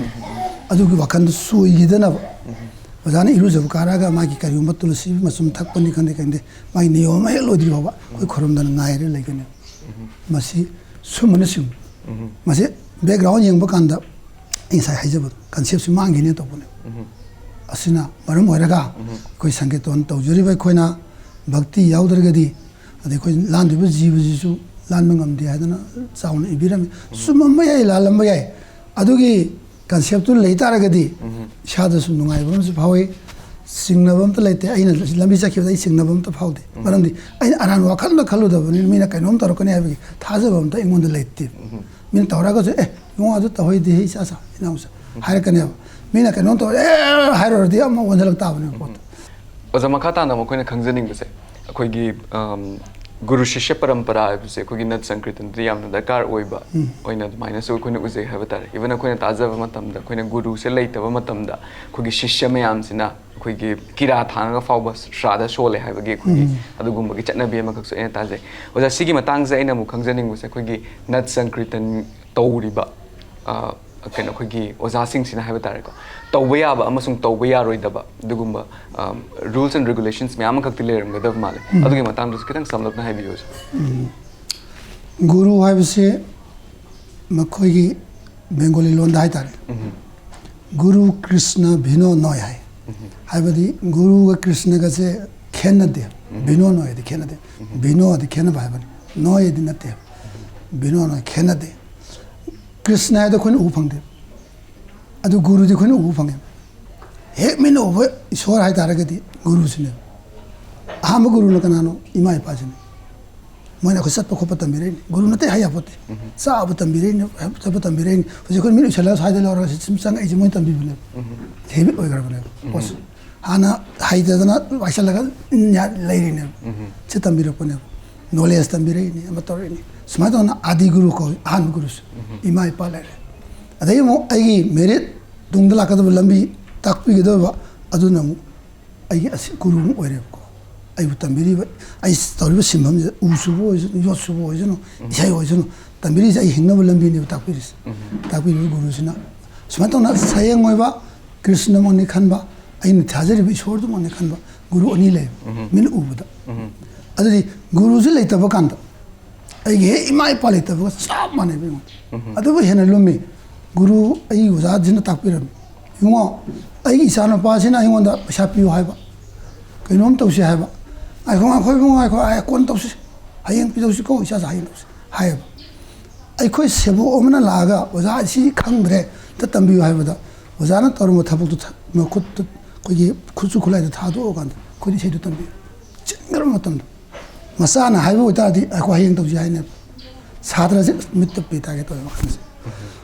ꯁꯥꯇ꯭ꯔꯁꯤꯅ ꯂꯥꯛꯑꯒ ꯇꯝꯕꯤꯌꯨ ꯍꯥꯏꯕ ꯀꯥꯟꯗꯗꯤ ꯃꯥꯒꯤ ꯑꯁꯤꯟ ꯃꯌꯥꯝꯗꯣ ꯂꯣꯏ ꯊꯥꯗꯣꯛꯑꯒ ꯑꯉꯥꯡ ꯁꯥꯇ꯭ꯔꯁꯤ ꯇꯝꯕꯤꯔꯛꯀꯅꯤ ꯑꯗꯨ ꯃꯤꯠꯅ ꯎꯕ ꯏꯁꯣꯔꯅ ꯍꯥꯏꯕꯗ ꯀꯔꯤ ꯑꯀꯥꯏꯕ ꯂꯩꯒꯦ ꯑꯗꯨ ꯃꯥꯒꯤꯗꯃꯛ ꯃꯥꯒꯤ ꯑꯋꯥꯕꯗ ꯃꯥ ꯂꯩꯇꯕꯗ ꯑꯋꯥꯕ ꯐꯣꯡꯗꯣꯛꯄꯗ ꯑꯋꯥꯕ ꯍꯥꯏꯁꯦ ꯂꯣꯏ ꯀꯣꯛꯊꯣꯛꯄ ꯂꯣꯏ ꯂꯧꯊꯣꯛꯄ ꯏꯁꯥꯗ ꯐꯖꯕꯒꯤ ꯁꯔꯨꯛꯁꯦ ꯇꯣꯛꯊꯣꯛꯄꯁꯤꯕꯨ ꯑꯋꯥꯕ ꯐꯣꯡꯗꯣꯛꯄ ꯀꯧꯋꯦ ꯂꯨ ꯀꯣꯛꯐꯝ ꯐꯖꯕ꯭ꯔꯥ ꯂꯨ ꯀꯣꯛ ꯃꯤ ꯁꯝ ꯀꯛꯅꯔꯤꯕꯁꯤ ꯁ꯭ꯇꯥꯏꯜ ꯇꯧꯅꯔꯤꯁꯤ ꯃꯤ ꯁꯛꯐꯝ ꯐꯖꯅꯕꯅꯦꯕ ꯂꯨ ꯀꯣꯛꯄ ꯑꯁꯤ ꯊꯤꯗꯣꯏꯅꯦꯕ ꯊꯤꯔꯤꯕ ꯄꯣꯠꯇꯨꯗ ꯑꯩꯅ ꯀꯔꯤꯒꯨꯝꯕ ꯋꯥꯈꯜ ꯑꯃꯇ ꯈꯟꯗꯅ ꯇꯧꯕ ꯌꯥꯅꯕ ꯒꯨꯔꯨꯗ ꯄꯨꯛꯅꯤꯡꯁꯦ ꯊꯝꯕ ꯌꯥꯅꯕꯅꯦꯕ ꯂꯨ ꯀꯣꯛꯊꯣꯛꯂꯔꯤ ꯄꯣꯠꯁꯦ ꯍꯥꯏꯕꯗꯤ ꯑꯩ ꯑꯔꯨ ꯑꯅꯥꯗ ꯍꯥꯏꯕ ꯄꯣꯠꯇꯨ ꯇꯣꯛꯆꯔꯦ ꯒꯨꯔꯨꯒꯤꯗꯃꯛ ꯉꯁꯤ ꯒꯨꯔꯨꯒꯤꯗꯃꯛ ꯌꯥꯏꯐꯅꯕ ꯑꯩꯅ ꯅꯤꯖꯔꯤ ꯍꯥꯏꯕ ꯚꯛꯇꯤꯗꯨꯅꯦꯕ ꯑꯩꯅ ꯀꯠꯆꯔꯤꯁꯦꯀꯣ ꯑꯗꯨꯅꯗꯤ ꯏꯃꯥ ꯏꯄꯥꯗꯒꯤ ꯍꯦꯟꯅꯐꯥꯎ ꯀꯜꯍꯟꯅꯤꯡꯉꯤ ꯒꯨꯔꯨꯁꯤꯗ ꯃꯔꯝꯗꯤ ꯑꯩꯕꯨ ꯂꯥꯏꯟ ꯑꯃ ꯇꯝꯕꯤꯔꯝꯕꯅꯤꯅ ꯑꯩ ꯉꯁꯤ ꯍꯤꯡꯖꯔꯤꯁꯤ ꯒꯨꯔꯨꯒꯤ ꯀ꯭ꯔꯤꯄꯥꯅꯅꯦ ꯏꯆꯤꯟ ꯏꯅꯥꯎ ꯎꯅꯔꯤꯕ ꯒꯨꯔꯨꯅ ꯇꯝꯕꯤꯔꯝꯕ ꯃꯍꯩꯗꯨ ꯅꯠꯇꯗꯤ ꯎꯅꯈꯤꯗ꯭ꯔꯥ ꯎꯅꯔꯔꯣꯏ ꯅꯠꯇ꯭ꯔꯥ ꯑꯗꯨꯅ ꯃꯁꯤ ꯒꯨꯔꯨꯁꯤꯗꯤ ꯍꯦꯛ ꯑꯩꯅ ꯂꯩꯖꯔꯤꯈꯩꯗꯤ ꯑꯩꯒꯤ ꯑꯣꯏꯅꯗꯤ ꯑꯩꯅ ꯍꯦꯛ ꯊꯦꯡꯅꯖꯕ ꯃꯤ ꯈꯨꯗꯤꯡꯃꯛꯇꯁꯨ ꯒꯨꯔꯨꯗꯤ ꯍꯦꯛ ꯅꯃꯤꯟꯅ ꯎꯕ ꯏꯁꯣꯔꯃꯛꯅꯤ ꯈꯜꯂꯨꯀꯣꯅ ꯁꯤꯗꯅꯤ ꯑꯩꯅ ꯍꯥꯏꯖꯔꯤꯁꯦ ꯌꯥꯝ ꯅꯨꯡꯉꯥꯏꯖꯩ ꯑꯣꯖꯥ ꯑꯣꯖꯥ ꯃꯈꯥ ꯇꯥꯔꯛꯄ ꯑꯣꯏꯅ ꯑꯩꯈꯣꯏ ꯏꯟꯁꯇ꯭ꯔꯨꯃꯦꯟꯒꯤ ꯃꯇꯥꯡꯁꯤꯗ ꯑꯃꯨꯛ ꯂꯥꯛꯆꯒꯦ ꯑꯣꯖꯥ ꯍꯧꯖꯤꯛ ꯅꯠ ꯁꯪꯀ꯭ꯔꯤꯇꯟꯒꯤ ꯑꯩꯈꯣꯏꯒꯤ ꯑꯣꯖꯥꯁꯤꯡꯁꯤꯅ ꯄꯥꯏꯕꯤꯔꯤꯕ ꯁꯪꯀ꯭ꯔꯤꯇꯟꯁꯤꯒꯤ ꯃꯅꯨꯡꯗ ꯑꯩꯈꯣꯏꯅ ꯁꯤꯗꯁꯨ ꯑꯩꯈꯣꯏꯅ ꯇꯧꯕ ꯌꯥꯕ ꯌꯥꯗꯕ ꯆꯠꯅ ꯀꯥꯡꯂꯣꯟ ꯃꯌꯥꯝ ꯑꯃꯈꯛꯁꯨ ꯎꯖꯩ ꯍꯥꯏꯕ ꯇꯥꯔꯦ ꯀꯔꯇꯥꯜꯒꯤ ꯃꯇꯥꯡꯗ ꯑꯩꯈꯣꯏꯅ ꯌꯦꯡꯖꯕ ꯃꯇꯝꯗꯁꯨ ꯑꯩꯈꯣꯏꯒꯤ ꯀꯔꯇꯥꯜꯁꯦ ꯃꯥꯒꯤ ꯃꯔꯤꯁꯦ ꯑꯩꯈꯣꯏꯅ ꯈꯨꯗꯨꯞꯃꯨꯛ ꯁꯥꯡꯕ ꯑꯗꯒꯤ ꯄꯦꯇ꯭ꯔꯨꯛꯂꯩ ꯃꯆꯨꯅ ꯍꯥꯞꯄ ꯍꯥꯞꯇꯕ ꯑꯗꯒꯤ ꯒꯣꯕꯤꯟꯗ ꯅꯤꯔꯄꯣꯟ ꯒꯣꯕꯤꯟꯗꯒꯤ ꯁꯦꯕꯥ ꯆꯪꯕ ꯃꯇꯝꯗ ꯑꯩꯈꯣꯏꯅ ꯀꯔꯝꯕ ꯃꯆꯨꯅ ꯍꯥꯞꯀꯅꯤ ꯒꯣꯕꯤꯟꯗ ꯁꯦꯕꯥ ꯆꯪꯗꯕꯒꯤꯅ ꯀꯔꯝꯕ ꯃꯆꯨꯅ ꯍꯥꯞꯀꯅꯤ ꯍꯥꯏꯕꯅꯆꯤꯡꯕ ꯇꯣꯉꯥꯟ ꯇꯣꯉꯥꯟꯕ ꯃꯌꯥꯝ ꯑꯃꯈꯛ ꯂꯩꯕ ꯑꯩꯈꯣꯏꯅ ꯊꯦꯡꯅꯖꯩ ꯍꯥꯏꯕ ꯇꯥꯔꯦ ꯁꯤꯒꯤ ꯃꯇꯥꯡꯗꯁꯨ ꯑꯣꯖꯥꯅ ꯁꯝꯂꯞꯅ ꯈꯤꯇꯪ ꯍꯥꯏꯕꯤꯔꯝꯃꯨ ꯍꯣꯏ ꯁꯪꯒꯤꯇꯣꯟꯒꯤ ꯍꯧꯔꯛꯐꯝꯁꯦ ꯒꯣꯕꯤꯟꯗꯗꯅꯤ ꯑꯩꯈꯣꯏꯒꯤ ꯃꯅꯤꯄꯨꯔꯒꯤꯗꯤ ꯒꯣꯕꯤꯟꯗꯗ ꯑꯩꯈꯣꯏꯅ ꯏꯁꯩ ꯑꯃ ꯏꯕ ꯑꯥꯔꯠ ꯑꯃ ꯇꯝꯕ ꯁꯣꯂꯣ ꯑꯃ ꯇꯝꯕꯗ ꯒꯣꯕꯤꯟꯗꯗ ꯀꯠꯇ꯭ꯔꯗꯤ ꯊꯕꯛꯁꯤ ꯄꯥꯡꯊꯣꯛꯄ ꯌꯥꯔꯝꯗꯦ ꯅꯤꯡꯊꯧꯅ ꯊꯤꯡꯉꯝꯃꯤ ꯊꯤꯡꯉꯤꯁꯤ ꯃꯔꯝꯁꯨ ꯂꯩ ꯃꯌꯥꯝ ꯈꯪꯃꯤꯟꯅꯅꯕ ꯆꯨꯝꯃꯤ ꯂꯥꯜꯂꯤ ꯃꯥ ꯄꯥꯡꯊꯣꯛꯇ ꯄꯨꯊꯣꯛꯄ ꯌꯥꯗꯅꯕ ꯀꯩꯅꯣ ꯑꯃ ꯄꯤꯕꯅꯦꯕꯀꯣ ꯑꯗꯨ ꯀꯠꯇ꯭ꯔꯗꯤ ꯌꯥꯗꯦ ꯑꯗꯨꯃꯥꯏꯅ ꯇꯧꯗꯅ ꯒꯣꯕꯤꯟꯗꯗ ꯀꯠꯂꯤꯕ ꯄꯣꯠꯁꯤꯡꯁꯤꯅ ꯏꯁꯣꯔ ꯅꯛꯁꯟꯕ ꯄꯣꯠ ꯍꯥꯏꯇꯥꯔꯦꯀꯣ ꯍꯩ ꯂꯩ ꯑꯃꯇ ꯀꯠꯂꯁꯨ ꯁꯦꯡꯅ ꯆꯥꯝꯊꯣꯛꯑ ꯀꯠꯄꯒꯨꯝꯕꯅꯤ ꯁꯝꯅ ꯍꯥꯏꯔꯕꯗꯀꯣ ꯑꯗꯨꯃꯥꯏꯅ ꯇꯧꯗꯅ ꯑꯩꯈꯣꯏꯒꯤ ꯄꯦꯇ꯭ꯔꯨꯛꯂꯩ ꯃꯆꯨꯁꯦ ꯁꯤꯅ ꯀꯣꯇꯥꯟ ꯃꯔꯤ ꯄꯥꯟ ꯇꯥꯔꯒꯗꯤ ꯒꯣꯕꯤꯟꯗꯒꯤꯗꯤ ꯄꯦꯇ꯭ꯔꯨꯛꯂꯩ ꯅꯠꯇ꯭ꯔꯗꯤ ꯌꯥꯗꯦ ꯀꯔꯤꯒꯤꯅꯣꯗ ꯒꯣꯕꯤꯟꯗꯅ ꯄꯥꯝꯖꯕ ꯄꯦꯇ꯭ꯔꯨꯛꯂꯩꯕ ꯂꯩꯁꯦ ꯒꯣꯕꯤꯟꯗꯅ ꯈ꯭ꯋꯥꯏꯗꯒꯤ ꯄꯥꯝꯖꯕ ꯂꯩꯅꯤ ꯍꯥꯏ ꯑꯗꯨꯅ ꯃꯥꯒꯤ ꯂꯩꯗꯨꯃꯛ ꯑꯩꯈꯣꯏꯅ ꯇꯧꯕ ꯉꯝꯗ꯭ꯔꯁꯨ ꯃꯆꯨ ꯐꯥꯎꯗꯤ ꯑꯩꯈꯣꯏ ꯀꯠꯁꯦꯅ ꯈꯟꯅꯔꯒ ꯇꯧꯕ ꯃꯥꯜꯂꯦ ꯑꯩꯅ ꯈꯟꯖꯕꯗꯀꯣ ꯑꯗꯨ ꯄꯦꯇ꯭ꯔꯨꯛꯂꯩ ꯃꯆꯨꯅ ꯀꯠꯀꯅꯤ ꯑꯇꯣꯞꯄꯗꯁꯨ ꯑꯗꯨ ꯇꯧꯒꯗꯕꯅꯤ ꯑꯗꯨ ꯇꯧꯒꯗꯕ ꯁꯔꯨꯛꯁꯤꯗ ꯉꯝꯅꯗꯦ ꯁꯪꯕ ꯍꯥꯏꯕ ꯑꯃꯁꯨ ꯆꯪꯉꯤ ꯃꯨꯒꯥ ꯍꯥꯏꯕ ꯑꯃꯁꯨ ꯆꯪꯉꯤ ꯃꯤ ꯌꯨꯝ ꯈꯨꯗꯤꯡ ꯂꯩꯅꯕ ꯅꯠꯇꯦ ꯑꯇꯩꯗꯨꯗꯤ ꯂꯝꯂꯛꯇꯗꯤ ꯈꯔ ꯀꯣꯝꯊꯣꯛꯁꯤꯀꯣꯅ ꯍꯥꯏꯅꯕꯒꯤ ꯋꯥꯅꯤ ꯑꯗꯣ ꯂꯝꯂꯛꯇꯗꯤ ꯃꯆꯨ ꯑꯃ ꯇꯧꯒꯗꯕꯅꯤ ꯍꯥꯏꯕ ꯂꯣꯁꯨ ꯂꯩꯇꯦ ꯑꯗꯨ ꯒꯣꯕꯤꯟꯗꯗ ꯂꯥꯛꯇꯥꯔꯒꯗꯤ ꯑꯗꯨ ꯅꯠꯇ꯭ꯔꯗꯤ ꯌꯥꯗꯦ ꯁꯤꯃ ꯑꯗꯨ ꯒꯣꯕꯤꯟꯗꯒꯤ ꯋꯥꯡꯃꯗ ꯇꯧ ꯇꯥꯔꯒꯗꯤ ꯁꯤ ꯅꯠꯇꯕ ꯃꯆꯨ ꯑꯇꯩ ꯇꯧꯕꯤꯔꯁꯨ ꯃꯌꯥꯝ ꯈꯔ ꯌꯥꯅꯁꯤꯀꯣ ꯍꯥꯏꯕꯒꯤ ꯆꯥꯡꯗ ꯍꯥꯏꯐꯦꯠ ꯃꯥꯟꯅꯕ ꯏ ꯃꯆꯨꯒꯨꯝꯕ ꯑꯗꯒꯤ ꯏꯕꯦꯝꯃꯒꯤ ꯁꯝꯂꯥꯡꯅꯤꯒ ꯈꯟꯕ ꯀꯥꯡꯕꯨꯅ ꯑꯃꯨꯕ ꯇꯧꯅꯕꯁꯨ ꯌꯥꯎꯋꯤ ꯀꯟꯁꯦꯞꯇꯨꯒꯤ ꯃꯇꯨꯡ ꯏꯟꯅꯀꯣ ꯑꯗꯨꯃ ꯂꯩꯔꯦ ꯃꯔꯤꯒꯤ ꯑꯁꯥꯡꯕꯁꯤꯅ ꯑꯩ ꯉꯁꯥꯏ ꯍꯥꯏꯖꯕ ꯑꯩꯈꯣꯏꯒꯤ ꯀꯣꯇꯥꯟ ꯑꯄꯥꯛꯄ ꯑꯣꯏꯔꯣ ꯑꯄꯤꯛꯄ ꯑꯣꯏꯔꯣ ꯁꯤꯅ ꯇꯦꯟꯅ ꯈꯤꯡꯕ ꯆꯥꯡꯗ ꯄꯥꯏꯔꯛꯄ ꯇꯥꯔꯒꯗꯤ ꯃꯗꯨ ꯍꯨꯏ ꯑꯃ ꯀꯥꯞ ꯑꯃꯗꯤ ꯍꯦꯟꯕ ꯌꯥꯗꯦ ꯁꯥꯡꯉꯒꯅ ꯈꯨꯗꯨꯞ ꯑꯃ ꯂꯥꯛꯀꯅꯤ ꯈꯨꯗꯨꯞꯁꯤ ꯌꯧꯔꯛꯄꯗꯩꯗꯤ ꯄꯥꯟꯕ ꯌꯥꯕ ꯀꯣꯇꯥꯟ ꯑꯅꯤꯈꯛ ꯂꯩ ꯀꯔꯤꯅꯣ ꯍꯥꯏꯇꯥꯔꯦ ꯅꯨꯄꯤꯅ ꯄꯥꯏꯅꯔꯤꯕ ꯃꯟꯗꯤꯂꯥ ꯑꯗꯨ ꯅꯨꯄꯥꯅ ꯄꯥꯏꯅꯔꯤꯕ ꯀꯣꯇꯥꯟ ꯑꯅꯧꯕ ꯁꯪꯒꯤꯇꯣꯟ ꯁꯤꯜꯂꯛꯏꯅꯤꯀꯣ ꯀꯣꯇꯥꯟ ꯃꯔꯤ ꯉꯁꯥꯏ ꯃꯥꯟꯅꯗꯦ ꯍꯥꯏꯖꯕꯗꯣ ꯑꯗꯨꯒ ꯅꯨꯄꯤꯒꯤ ꯅꯨꯄꯥ ꯈꯦꯠꯅꯔꯛꯏꯁꯦ ꯀꯣꯇꯥꯟ ꯁꯥꯏꯖꯁꯦ ꯈꯦꯠꯅꯩ ꯁꯣꯟꯕ ꯀꯟꯕ ꯅꯨꯄꯤꯒꯤ ꯑꯃꯨꯛꯇ ꯈꯟꯕꯒꯤ ꯋꯥꯅꯤ ꯁꯥꯏꯖꯁꯦ ꯈꯦꯠꯅꯗ꯭ꯔꯁꯨ ꯍꯧꯖꯤꯛꯇꯤ ꯌꯥꯔꯦ ꯃꯔꯝꯗꯤ ꯅꯨꯄꯤꯅ ꯄꯥꯏꯕꯁꯦ ꯌꯥꯏ ꯇꯧꯕꯗꯗꯤ ꯀꯩꯗ ꯈꯦꯠꯅꯍꯜꯂꯤ ꯀꯣꯇꯥꯟꯁꯤ ꯃꯃꯩꯗ ꯀꯩꯅꯣꯝ ꯄꯨꯜꯂꯤ ꯊꯦꯡꯅꯕꯤꯔꯝꯒꯅꯤ ꯄꯨꯜꯂꯤꯕ ꯁꯔꯨꯛꯁꯦ ꯅꯨꯄꯥꯗ ꯍꯥꯞꯀꯅꯦꯕ ꯅꯨꯄꯤꯒꯤꯗ ꯍꯥꯞꯄꯣꯏꯕ ꯆꯞ ꯃꯥꯟꯅꯕ ꯀꯣꯇꯥꯟ ꯄꯥꯏꯃꯤꯟꯅꯔꯒꯁꯨ ꯅꯨꯄꯤꯒꯤꯅ ꯍꯥꯞꯇ꯭ꯔꯕ ꯅꯨꯄꯥꯒꯤꯅ ꯍꯥꯞꯄ ꯑꯣꯏꯒꯗꯕ ꯅꯨꯄꯥꯒꯤꯗꯨꯅ ꯀꯔꯇꯥꯟꯅ ꯀꯧꯒꯅꯦꯕ ꯅꯨꯄꯤꯒꯤꯗꯨꯅ ꯃꯟꯗꯤꯂꯥꯅ ꯀꯧꯅꯦꯕ ꯁꯨꯃꯥꯏꯅ ꯈꯦꯠꯅꯩ ꯀꯣ ꯑꯗꯒꯤ ꯑꯩꯈꯣꯏꯒꯤ ꯃꯥꯡꯒꯪ ꯑꯃꯁꯨ ꯂꯩ ꯃꯥꯡꯒꯪꯁꯤꯅ ꯀꯗꯥꯏꯐꯥꯎ ꯁꯤꯖꯤꯟꯅꯕ ꯌꯥꯏ ꯁꯣꯌꯣꯟ ꯁꯤꯖꯤꯟꯅꯕ ꯌꯥꯏ ꯁꯤꯕ ꯅꯥꯕ ꯑꯁꯇꯤ ꯀꯔꯤ ꯀꯔꯤ ꯃꯌꯥꯝꯁꯨ ꯁꯤꯖꯤꯟꯅꯩ ꯑꯗꯨꯒ ꯖꯍꯥꯜ ꯍꯥꯏꯗꯅ ꯑꯃꯁꯨ ꯂꯩ ꯖꯍꯥꯟꯁꯨ ꯃꯪꯒꯟꯒ ꯁꯤꯖꯤꯟꯅꯕ ꯃꯥꯟꯅꯩ ꯑꯗꯒꯤ ꯍꯧꯖꯤꯛ ꯑꯔꯤꯕ ꯄꯂꯥꯅ ꯑꯔꯤꯕ ꯀꯣꯔꯇꯥꯟꯁꯤꯅ ꯑꯔꯤꯕ ꯄꯂꯥꯗ ꯁꯤꯖꯤꯟꯅꯈ꯭ꯔꯦ ꯑꯗꯒꯤ ꯃꯟꯗꯤꯂꯥ ꯑꯃꯁꯨꯡ ꯀꯔꯇꯥꯟꯁꯤꯅ ꯅꯠ ꯁꯪꯀꯤꯔꯇꯣꯟ ꯁꯥꯔꯛꯄ ꯃꯇꯝꯗ ꯁꯤꯖꯤꯟꯅꯩ ꯃꯇꯝꯁꯤꯗ ꯏꯍꯥꯟ ꯑꯃ ꯍꯧꯗꯣꯛꯈꯤꯕꯁꯤ ꯕ꯭ꯔꯦꯒꯦꯁꯟꯗꯔꯒꯤ ꯃꯆꯥꯅꯨꯄꯤ ꯕꯤꯝꯕꯥꯕꯇꯤ ꯍꯥꯏꯔꯤꯕ ꯔꯥꯁꯦꯁ꯭ꯋꯥꯔꯤꯅ ꯃꯌꯥꯝꯅ ꯈꯪꯅꯔꯤꯁꯦ ꯑꯁꯦꯡꯕ ꯃꯤꯡꯁꯤ ꯕꯤꯝꯕꯥꯕꯇꯤ ꯀꯧꯏ ꯔꯥꯁꯦꯁ꯭ꯋꯥꯔꯤꯁꯤꯅ ꯄꯥꯏꯅꯅꯕ ꯁꯥꯈꯤꯕ ꯀꯣꯔꯇꯥꯟꯅꯤ ꯃꯆꯥ ꯃꯟꯗꯤꯂꯥꯁꯤ ꯑꯗꯨ ꯐꯝꯁꯛꯀꯤꯗꯃꯛ ꯐꯝꯃꯒ ꯃꯟꯗꯣꯂꯤꯁꯤꯗ ꯀꯣꯏꯔꯀꯥꯟꯗ ꯁꯛꯄ ꯄꯣꯠꯅꯦ ꯍꯥꯏꯗꯅ ꯃꯟꯗꯤꯂꯥ ꯍꯥꯏꯗꯅ ꯊꯣꯟꯈꯤꯕꯅꯦꯅ ꯑꯣꯖꯥꯅꯁꯨ ꯇꯥꯛꯄꯤꯔꯝꯃꯤꯀꯣ ꯅꯤꯄꯥꯒꯤꯅ ꯑꯀꯜ ꯑꯊꯧꯒꯤ ꯊꯕꯛꯅꯤꯅ ꯃꯔꯤꯁꯤ ꯃꯅꯤꯡ ꯄꯥꯟꯁꯤꯜꯂꯒ ꯍꯥꯏꯕ ꯍꯨꯝꯕ ꯌꯥꯅꯕ ꯀꯩꯗꯧꯅꯕ ꯁꯦꯝꯕꯤꯔꯝꯃꯤ ꯑꯗꯨꯒꯤ ꯃꯇꯨꯡ ꯏꯟꯅ ꯑꯩꯈꯣꯏꯒꯤ ꯃꯃꯤꯡꯁꯤ ꯂꯣꯏ ꯊꯣꯟꯖꯟꯕꯤꯔꯒꯀꯣ ꯂꯣꯏꯅ ꯏꯁꯣꯔꯗ ꯂꯣꯏ ꯄꯨꯁꯟꯕ ꯍꯥꯏꯇꯥꯔꯦ ꯏꯁꯣꯔ ꯁꯨꯃꯥꯏꯅ ꯇꯧꯕꯅꯦꯅ ꯍꯥꯏꯖꯒꯦ ꯌꯥꯝ ꯅꯨꯡꯉꯥꯏꯖꯔꯦ ꯑꯣꯖꯥ ꯃꯈꯥ ꯇꯥꯅ ꯑꯩꯈꯣꯏꯅ ꯈꯪꯖꯅꯤꯡꯕꯁꯦ ꯑꯩꯈꯣꯏꯒꯤ ꯍꯧꯖꯤꯛꯁꯦ ꯀꯩꯅꯣꯁꯦ ꯑꯩꯈꯣꯏꯒꯤ ꯅꯠ ꯁꯪꯀ꯭ꯔꯤꯇꯟ ꯍꯥꯏꯕ ꯇꯥꯔꯦ ꯁꯤꯒꯤꯁꯦ ꯑꯩꯈꯣꯏꯒꯤ ꯑꯩꯈꯣꯏꯅ ꯁꯨꯝ ꯎꯖꯕ ꯃꯇꯝꯗ ꯗꯦꯕ ꯀꯔꯃ ꯆꯠꯄ ꯃꯇꯝꯗ ꯁꯨꯝ ꯎꯖꯕ ꯃꯇꯝꯗ ꯑꯩꯈꯣꯏꯒꯤ ꯅꯨꯄꯤꯅꯁꯨ ꯑꯗꯨꯃꯥꯏꯅ ꯄꯔꯐꯣꯔꯝ ꯇꯧꯕꯁꯨ ꯊꯦꯡꯅꯖꯩ ꯍꯥꯏꯇꯥꯔꯦ ꯅꯨꯄꯥꯅꯁꯨ ꯄꯔꯐꯣꯔꯝ ꯇꯧꯕ ꯑꯩꯈꯣꯏꯅ ꯑꯗꯨꯝ ꯊꯦꯡꯅꯖꯩ ꯑꯗꯣ ꯁꯤꯒꯤ ꯃꯇꯥꯡꯁꯤꯗ ꯑꯩꯈꯣꯏꯒꯤ ꯑꯩꯅ ꯑꯃꯨꯛ ꯈꯪꯖꯅꯤꯡꯕꯁꯦ ꯅꯨꯄꯤ ꯑꯣꯖꯥꯁꯤꯡꯁꯤꯒꯤ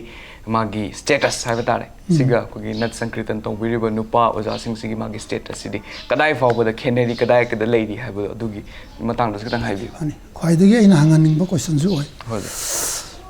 ꯃꯁꯤꯒꯤ ꯃꯇꯥꯡꯗ ꯍꯧꯖꯤꯛ ꯀ꯭ꯂꯥꯁꯤꯀꯦꯜꯒꯤ ꯊꯥꯛꯇ ꯂꯥꯛꯑꯦ ꯑꯩꯈꯣꯏꯒꯤ ꯅꯠ ꯁꯪꯀꯤꯔꯇꯟꯁꯦ ꯀ꯭ꯂꯥꯁꯤꯀꯦꯜ ꯑꯣꯏꯔꯦ ꯍꯥꯏꯗꯅ ꯗꯤꯀ꯭ꯂꯦꯌꯔ ꯇꯧꯔꯦ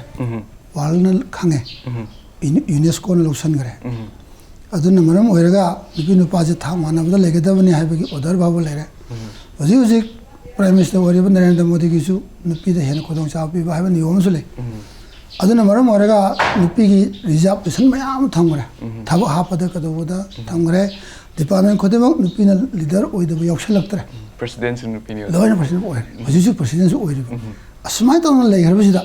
ꯁꯪꯀꯤꯔꯇꯣꯟ ꯍꯥꯏꯕ ꯄꯣꯠꯁꯤꯗꯗꯤ ꯅꯨꯄꯥꯁꯤꯡꯁꯤꯅ ꯅꯨꯄꯤꯁꯤꯡꯁꯤꯕꯨ ꯅꯝꯊꯕ ꯍꯥꯏꯒꯗ꯭ꯔꯥ ꯍꯟꯊꯅ ꯌꯦꯡꯕ ꯍꯥꯏꯒꯗ꯭ꯔꯥ ꯊꯧꯁꯥꯗꯕ ꯍꯥꯏꯒꯗ꯭ꯔꯥ ꯑꯃꯗꯤ ꯎꯖꯔꯤ ꯑꯩꯅ ꯈꯟꯖꯕꯗ ꯌꯥꯝ ꯐꯖꯕꯅꯦ ꯈꯟꯅꯩ ꯅꯨꯄꯤꯁꯤ ꯅꯨꯄꯥꯒꯤ ꯃꯔꯨꯝꯗ ꯂꯩꯒꯗꯕꯅꯤ ꯍꯥꯏꯕ ꯌꯥꯝ ꯐꯖꯕ ꯂꯣꯟ ꯑꯃꯗ ꯊꯝꯃꯤ ꯂꯣꯟꯗꯤꯀꯣ ꯅꯨꯄꯤꯅ ꯅꯨꯄꯥꯗ ꯍꯦꯟꯒꯠꯄ ꯌꯥꯔꯣꯏ ꯅꯨꯄꯤꯁꯤꯗꯤ ꯅꯨꯄꯥꯒꯤ ꯃꯈꯥꯗ ꯂꯩꯒꯗꯕꯅꯤ ꯍꯥꯏꯕꯒꯤ ꯐꯖꯕ ꯂꯣꯟꯖꯜ ꯑꯃꯗ ꯃꯩꯇꯩ ꯃꯆꯥꯗꯤ ꯃꯥꯒꯤ ꯅꯨꯄꯥꯕꯨ ꯌꯥꯝ ꯂꯨꯅ ꯅꯤꯡꯖꯕꯅꯤ ꯂꯥꯏꯅꯤ ꯈꯟꯖꯕꯅꯤ ꯍꯥꯏꯕꯒꯤ ꯑꯗꯨꯗꯅꯤ ꯃꯣꯏ ꯄꯨꯁꯜꯂꯛꯏꯕ ꯀꯟꯁꯦꯞꯁꯦ ꯑꯗꯨꯕꯨ पुथरकोदोई पोसे परफॉर्मेंस तरकोदोई पोसेदी अमा खतने नुपी की इसे तोंगा लेते नुपा इसे तोंगा लेते अदुगा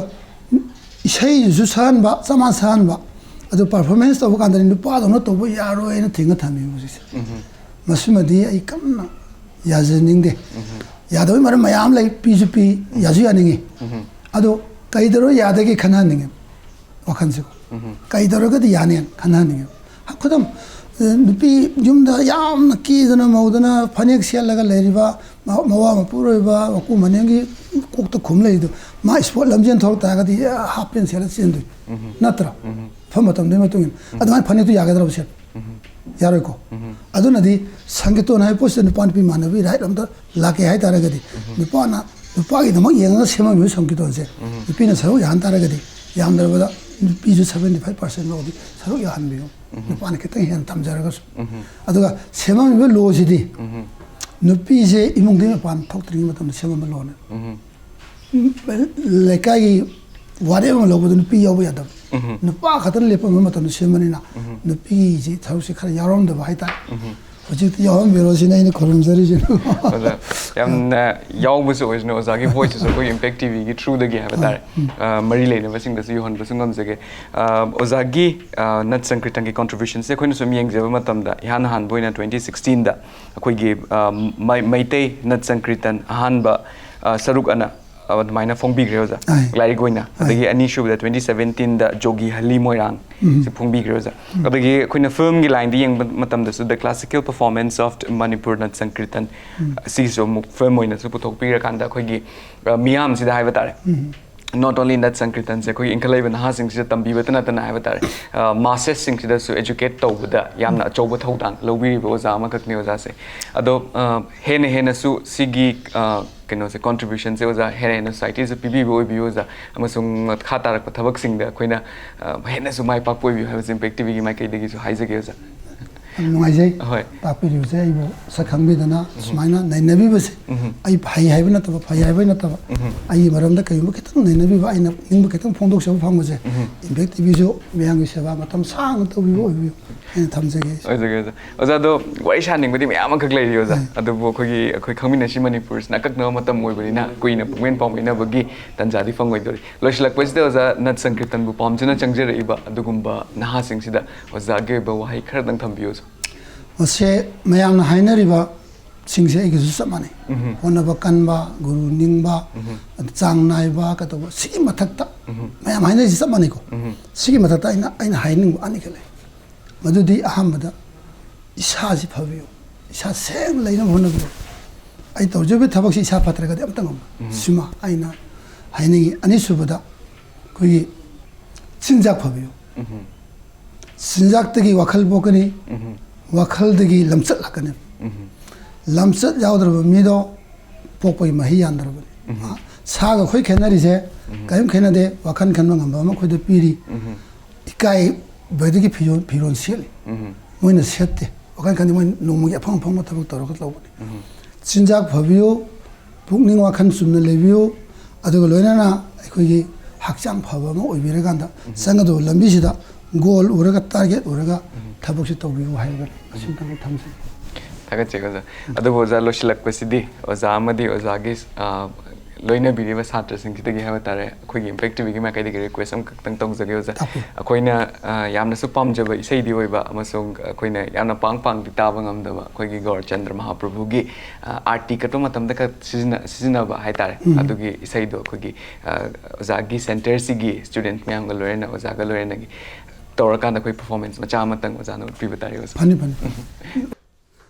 आरती कचरी श्री गौर हरि आरती कचरी श्री गौर हरि लोइनै भक्त नित्यानंद हरौजे नुंगाइजे लोइनै भक्त नित्यानंद हरौजे नुंगाइजे यत श्री नित्यानंद ओइदे गदाधर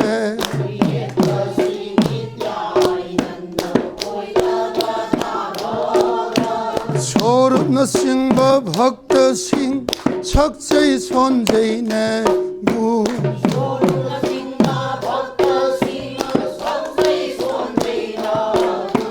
श्री चरण बु फंगजेरेन पुकनिंग द फाउजेरी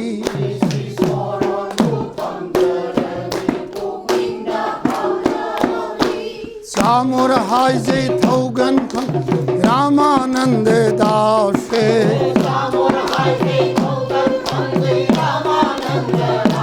ये श्यामुर हाइजे थौगन रामानंद दासे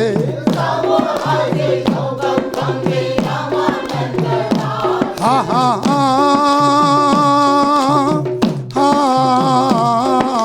चामुर हाइजे रामानंद